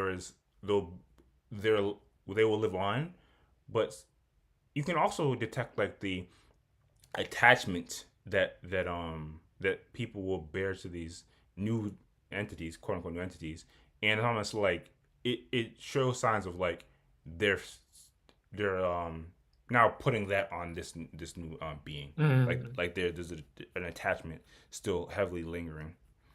And again, maybe it's not necessarily anything to do with anything, but that's what kind of reminds me of when we're talking about this conversation. I think you could have fully good intentions when you want something to preserve something, but the way it can manifest itself, it just isn't reflective of like a healthy way that we should engage with life. That was a good point, because I mean, I think in some ways it does rebut me a little bit, because I actually don't necessarily see a huge problem with people having that mentality of like taking comfort in taking comfort in being able to watch a loved one's child grow up, even though that loved one passed, because in that minor way, it's still like you can still see that loved one in the child. Yeah, but taking comfort is not shaping someone into someone else. That's true. Taking That is comfort in true. seeing echoes of that person can give you joy, but to say now I'm forcing certain things onto you, if that person passed on certain things, certain values, certain things to that child, and you are able to see that reflected, that's one thing. But if that person passed and the child was a baby and they didn't really have any interaction or whatever, and then you're trying to impose things on the child or impose a way of life, or this is going to be the next Pop Smoke, he's going to be the next rap, whatever. And that type of pressure is A similar not thing good, happened with Biggie. Yeah. or Right, trying to right, force right. right. Or trying to force connection and trying to force the idea that this person is the same on the child. That's obviously not healthy, but I don't think that's the same thing. And again, I'm not saying there's not healthy ways to engage with that. I think, again, if any, like, children and life in general is an extremely positive thing. I've seen some ways in which, again, the tonality and the framing of certain things, it feels as if a person still has a heavy lingering attachment to one, and if someone you love passes it, obviously you're gonna feel some way, and then they're starting to like load it onto another being, and that's the same vibe I get from this conversation. That was my main point. But it also does make me think like we have a perfectly amazing, beautiful way of doing this thing, and we have to still turn to cloning. Yes, of course, not everybody can do it, and yes, there will be complications in certain cases. But to turn to cloning in a situation like this, like we have the system. We were given a system to perpetuate ourselves and to be able to take joy and move on in this way. And we still have to find something else, some other way to kind of pervert it. Like, yeah, some of these things are based off the view of people and your general mentality for like some of these meta conversations. But again, by and large, I think people are against it for one reason or another. Yeah, obviously, want to move right along, but I think we might revisit something like this again, because we didn't even touch on the fact that even though this is seen as like a wild thing, I think some credit should still be given to like the organization involved, because I think we're by and large on board with organizations that work with cloning so they can help prevent extension. Sorry. Yes, no, real quick. Prevent what? Extension? Sorry, extinction. Oh. Like Jurassic Park? I'm not. All right, you know what? I'm done with y'all. Yeah, all right. No. It's the end of the It means podcast. endangered animals. Y'all getting that's when people get silly. My bad. Yep. My bad. They are trying to bring back the amendment though. Anyway, Tilted Tom Brady, he's still a legend, even though he's doing some weird cloning. And people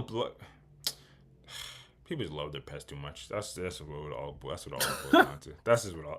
I'm sorry, it's what it boils down to. Anyway, honestly, one of the best arguments for pets is being able to learn to cope with death. Yeah, now you're talking something that a lot of people should get on board with. Anyway, let's go to the last thing real quick.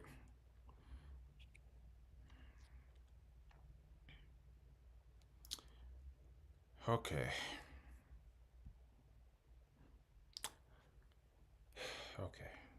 Salute to Cam Newton, salute to JasonWilson, and also salute to me. I feel as if there's been some pretty decent transition / theming of this particular podcast. Although, of course, if you're watching it individually, you're not really getting that, but you also save yourself from all the technical BS that we deal with. Anyway, so JasonWilson was on Cam's show, and you know what's interesting? I do consume Cam Newton content, but I don't know if this is something he consistently does throughout his shows. So that would also kind of play a part in it.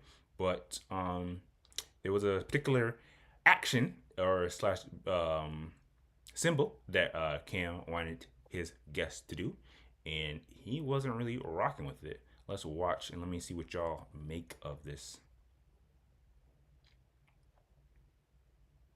What? One love. All right. It's going to look similar like this. You got your camera or my camera right here, your camera right here, our camera right here. It's going to be one finger. Then we're going to add the pinky, then add the thumb. And when I say all together, we're going to say what? One love. You ready? Here we go. One finger. You got to do it with me, brother. That's just the sign of love. Okay, so I hear you. Can I share something else? Please. This symbol is called Mana Canuno. It's a satanic salute as well. Google it. So for me, listen. Google the sign. Listen to me. Listen, Cam, listen. Son, listen to me. I'm saying that not to judge you. You listening? I'm saying that I can't participate in that part, but I can't say one love. I'm just falling in line with my own convictions. Can we reset, son? Yes, I got it. Come on. You leaving me hanging? Oh. But I just think sometimes it's just a personal conviction. I'm not trying to judge your personal conviction, but what I am also saying, you should consider the intentions. My intentions is not. Okay, let's reset. I know your intentions are good. Okay. You looking at me, right? Yes, sir. I'm serious. Yes, sir. I have to follow what is in me. Mm-hmm. I've seen Satanists do that same salute. You can Google it. Now, I'm not saying it doesn't mean to you something different. No, it is a universal love sign, and that's awesome. Love. And that's awesome. And I'm giving you love. You know what you give me love through? This. Okay. I say all together, we're going to say what? One love. All right. It's going to look. So, maybe I think it's been a nice balance of like scriptural, religious, spiritual content and like technological content. But you know, for anyone who's ever engaged in the faith-based, practices, maybe you're a person of that description, or maybe you're not. Regardless, I think there's been an interaction with another party who beliefs may not align with yours and may lead to a difference in how you engage with certain things, if that makes sense. And I think this is all something we all personally, not that we're on here to like delve into like our full get personal to some extent. Probably come across this argument. Huh? We've had heated debate about this. I was thinking of a specific conversation that we've had. And the crazy part is, people like to come after me saying I'm like unmoving, but I am 100% willing to acquiesce to people that I love and care about. to a certain extent. It was on the kind of hours then, but regardless. Yeah. So I guess we're kind of all familiar with this type of interaction. So there's no need to 100% load anything onto this. But so I guess, and I'm kind of sorry because I don't know if this will breed into like a large conversation and given the time, but I guess maybe we can have a large conversation later. But yeah, real quick, what do y'all think of an interaction like this? And obviously there are scriptures that kind of speak to this, so maybe we can get to it sooner than later. But do we think that it makes sense to sometime go against something that doesn't feel right, doesn't right with you spiritually, in order to I don't want to say appease, but mess with the people that you care about? Or do you think you really got to stick to your guns at all costs? And more so like, what do y'all's like general rules or thoughts on participating in things or engaging with activities that don't necessarily sit right with your soul? And I guess that's not necessarily even like it needs scriptures to back it up. It's just like if someone wants to engage something, but your gut, your soul is kind of saying, nah, I don't really do that. Ghost, what do you think? Generally, I'm of the mindset that I'm not going to participate in the specific action, even if the intent is meant positively. I mean, I have been considering, maybe reconsidering my stance on that.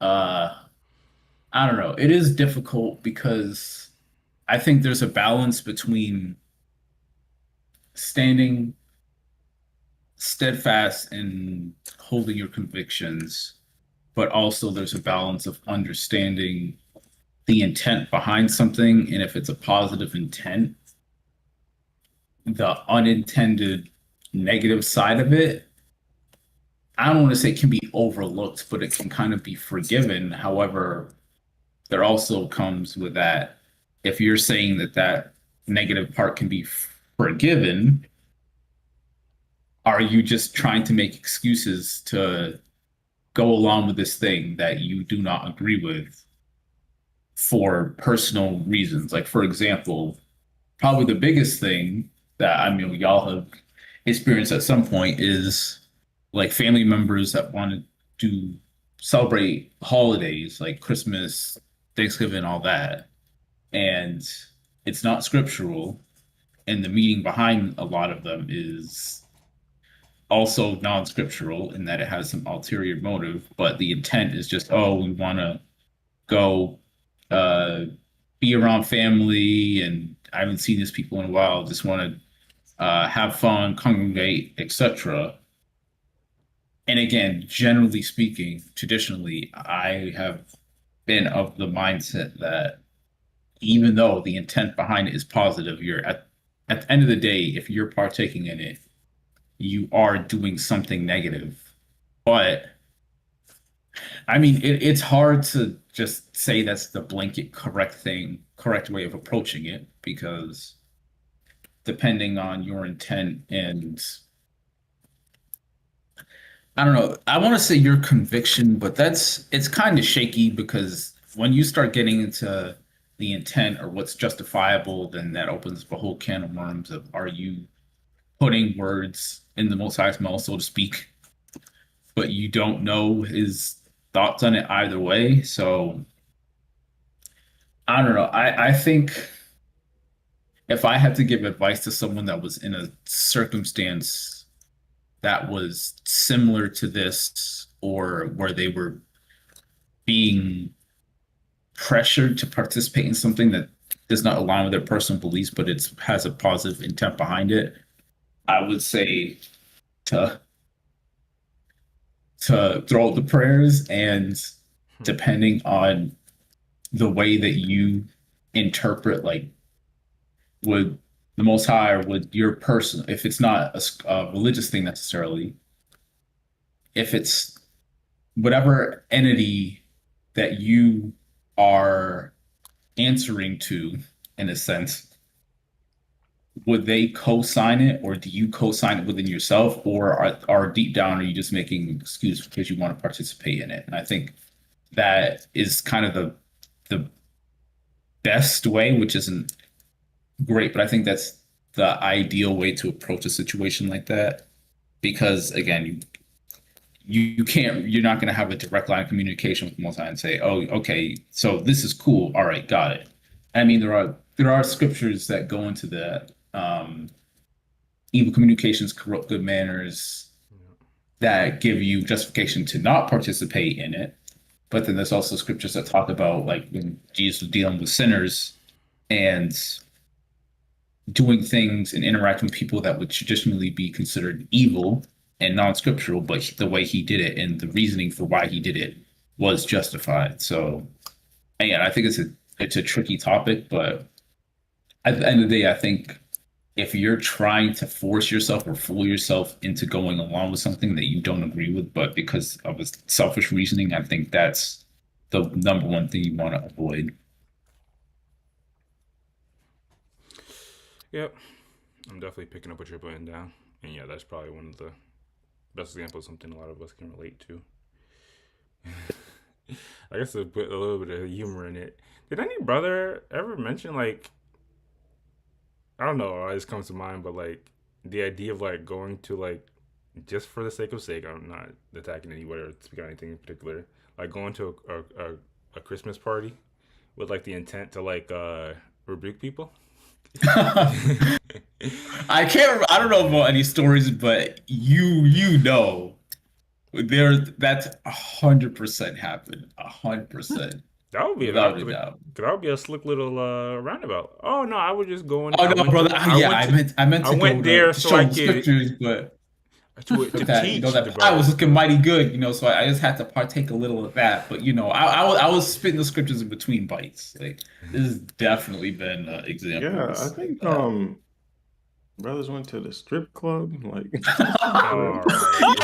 I think I remember something about this. All right, I can confirm that. I don't know about happened that. in the last 5 years.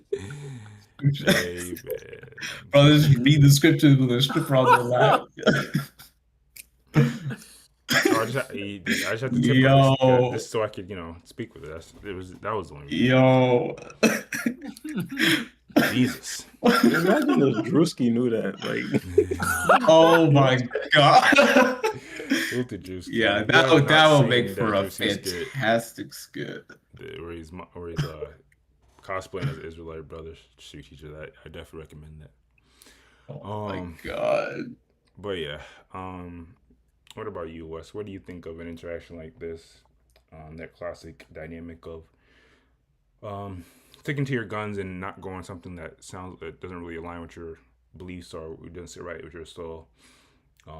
But also, you're not just being totally like a recluse and not interacting or engaging with things or activities with other people, especially people that you actually care about.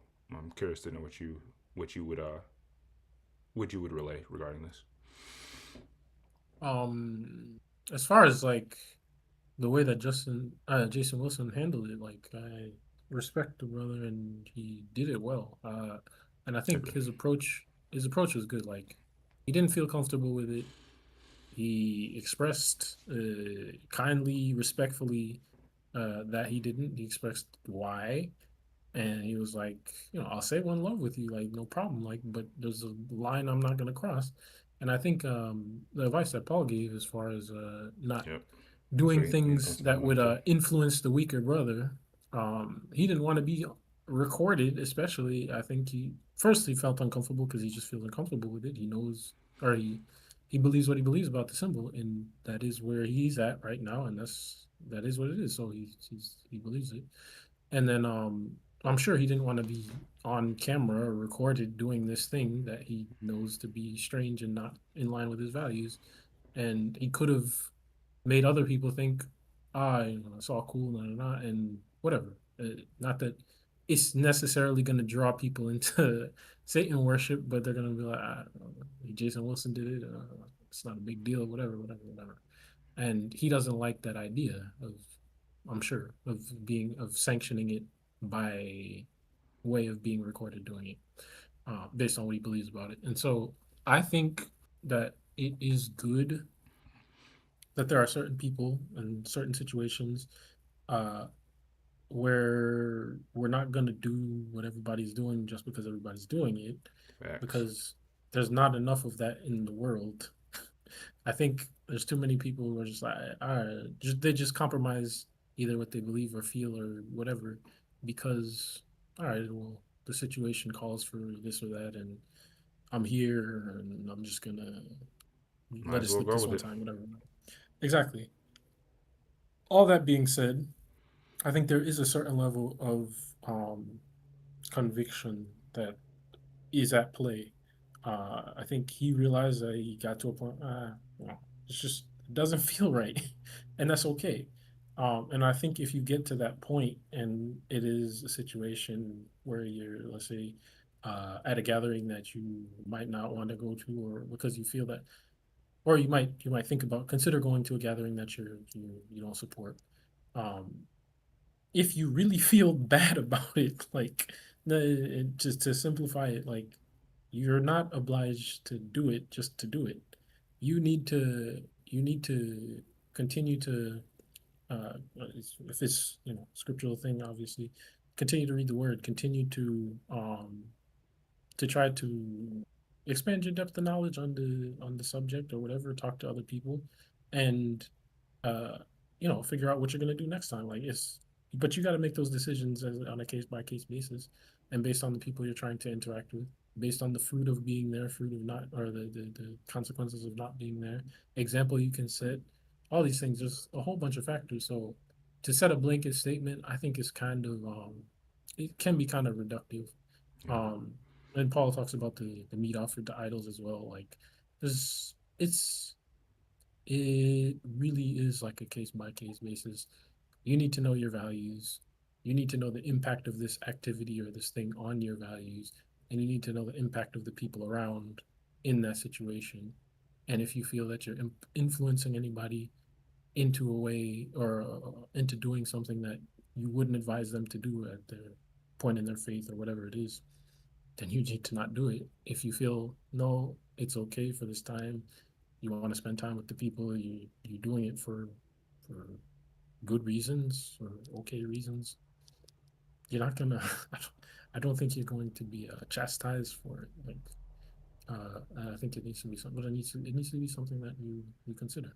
And if you do feel, no, it was the wrong choice, you pray about it, you repent if you need to, and you'd be all right. Like, it's not. That's where I am on it anyway. That was definitely well said, and yeah, it's so, like, such a blessing. It's like obviously the way we're speaking about it, we're obviously speaking from our, like, experience, or we've researched through talking with one another, talking with many other people, to kind of come to the general conclusion. Obviously, like you said, things largely do become case by case. But the great part about stuff like this is, like, even though it can become complex still, like, within our day-to-day lives, stuff like this is by and large talked about in the scriptures. And I think that's a point to really not forget, because I think a lot of times, if we are talking about the context of scriptures, like, we're not just out in this world to just, like, figure it out. Like, we have things that we can continually look at to try to gain a better level of interpretation. Obviously, that's not to say you just read scriptures one time and you'll know how to navigate every situation in life, but it could put you in a better space, to where you can feel more comfort in your conviction, one way or the other. But yeah, last but not least, Ace. What about you? What do you make of an interaction like this, in that dynamic, holding to your convictions through and through, acquiescing in some regards, if to engage with other people that you care about? What do you think? The interaction itself, I thought, was great. Y'all keep saying the interaction was great, and it was because the way Jason handled it. But Cam was kind of like, damn, why you gotta do this?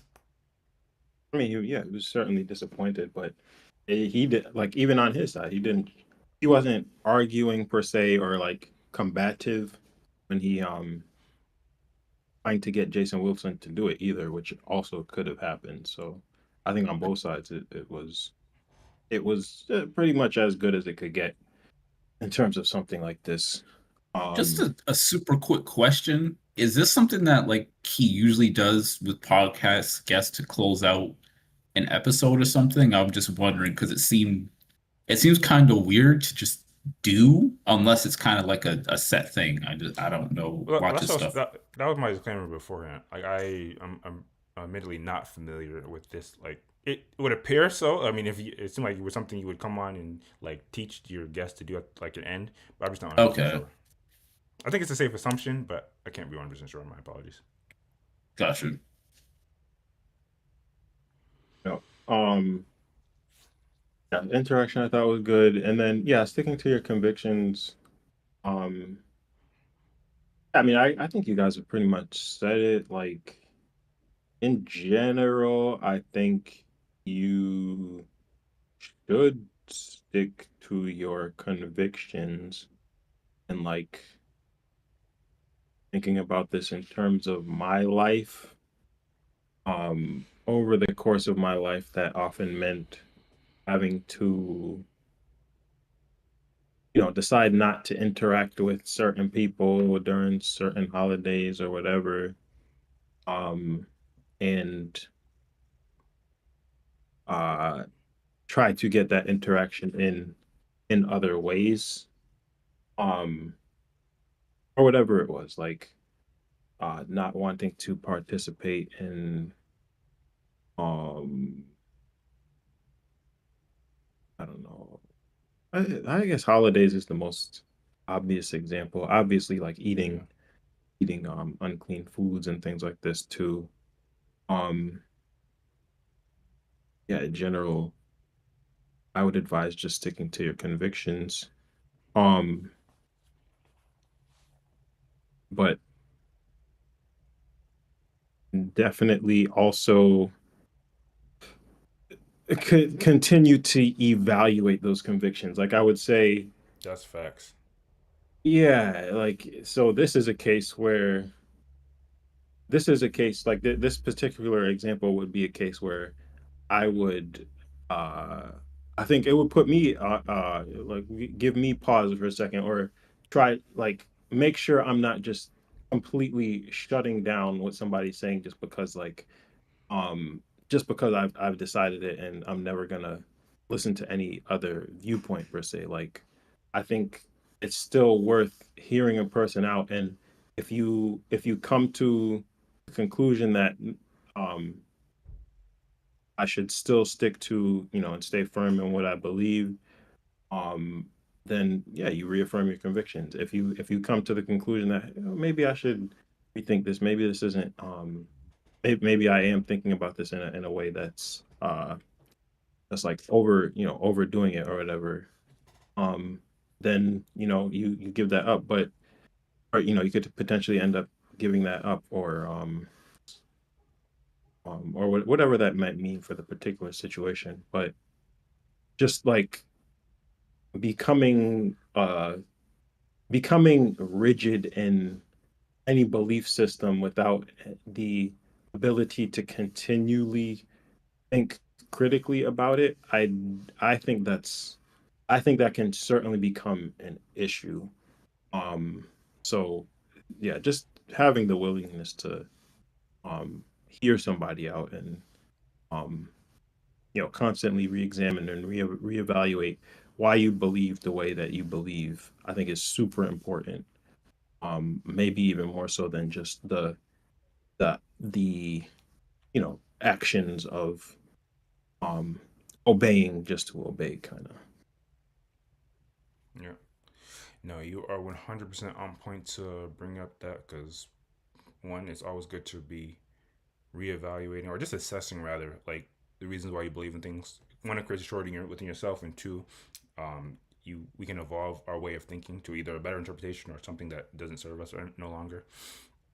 And I mean, I don't know. I like to have the belief that all my beliefs are stemming from things that I've continually analyzed and I'm sure of. But hey, man, I don't think anyone's like completely absolved, or anyone's completely can avoid like some things we inherit from other people, like some belief systems, some way of life. That's the way we were taught it, or that's the way we've seen it. So that's what we're going to hold on to. And for a lot of aspects, that's fine, like with the basic human activities and facilities. But for some things, that I think you should definitely look at it. And obviously, this is a conversation where like people will have a myriad of different ideas on it. Like, there's definitely going to be a staunch person who will like, nah, just avoid it at all costs. You're going to be better off from it. There's going to be people that are a bit more lackadaisical with it. Give everything a try once. Like all things, there's definitely a balance that should be in it, and there's definitely a resolve that should be in it as well. And understand that this is going to be case by case.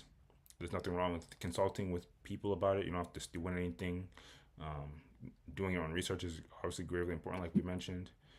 And definitely, if possible, because, not hyper-focused on this particular clip, but, definitely if possible, especially with people you care about, work on communication that, articulates where you're coming from, your desire to still engage in a positive relationship with the person or the activity. And yeah, if anything, a lot I've seen times where I think we've all seen times where these type of interactions can bring people closer, because you start to actually discuss why you feel this way, and oh yeah, you're right, the other person's thoughts on it as well. But obviously we're not dismissive of the fact that it's the crazy part is, and I think the reason why we're all like keen to note like the positive interaction, like a positive example of interaction here, is because I think we've all known a story or two where an interaction like this leads to like complete absolution of a relationship or things like that. So it definitely is dope when people can still, be on at least a similar accord. Maybe not the same accord, but in one accord, but at least a similar accord. But salute to Jason, salute to Jason. Sorry, it's getting late. Salute to Cam Newton, salute to JasonWilson. And salute to people, like I said, that really will stand on what they believe. A lot of people will bend and fold these days, not gonna lie.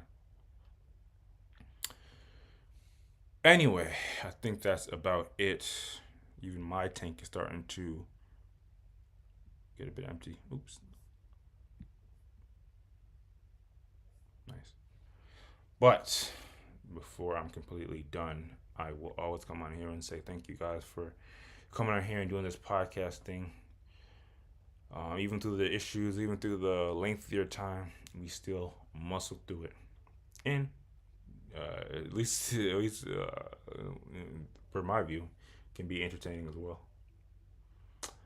But of course, even more importantly, we thank and are appreciative of all listeners, viewers, supporters, likers, commenters, people that just have heard of us. We greatly appreciate y'all. And we hope through listening through our podcast that you might gain new perspective. I think even I gained some new perspective today. I think I lagged out a bit. Gain new perspective or learn something new. I think literally every topic we discussed today, someone learned something new. But in the near future, you might be able to talk to your clone of your dog. How about that one? And or find us entertaining.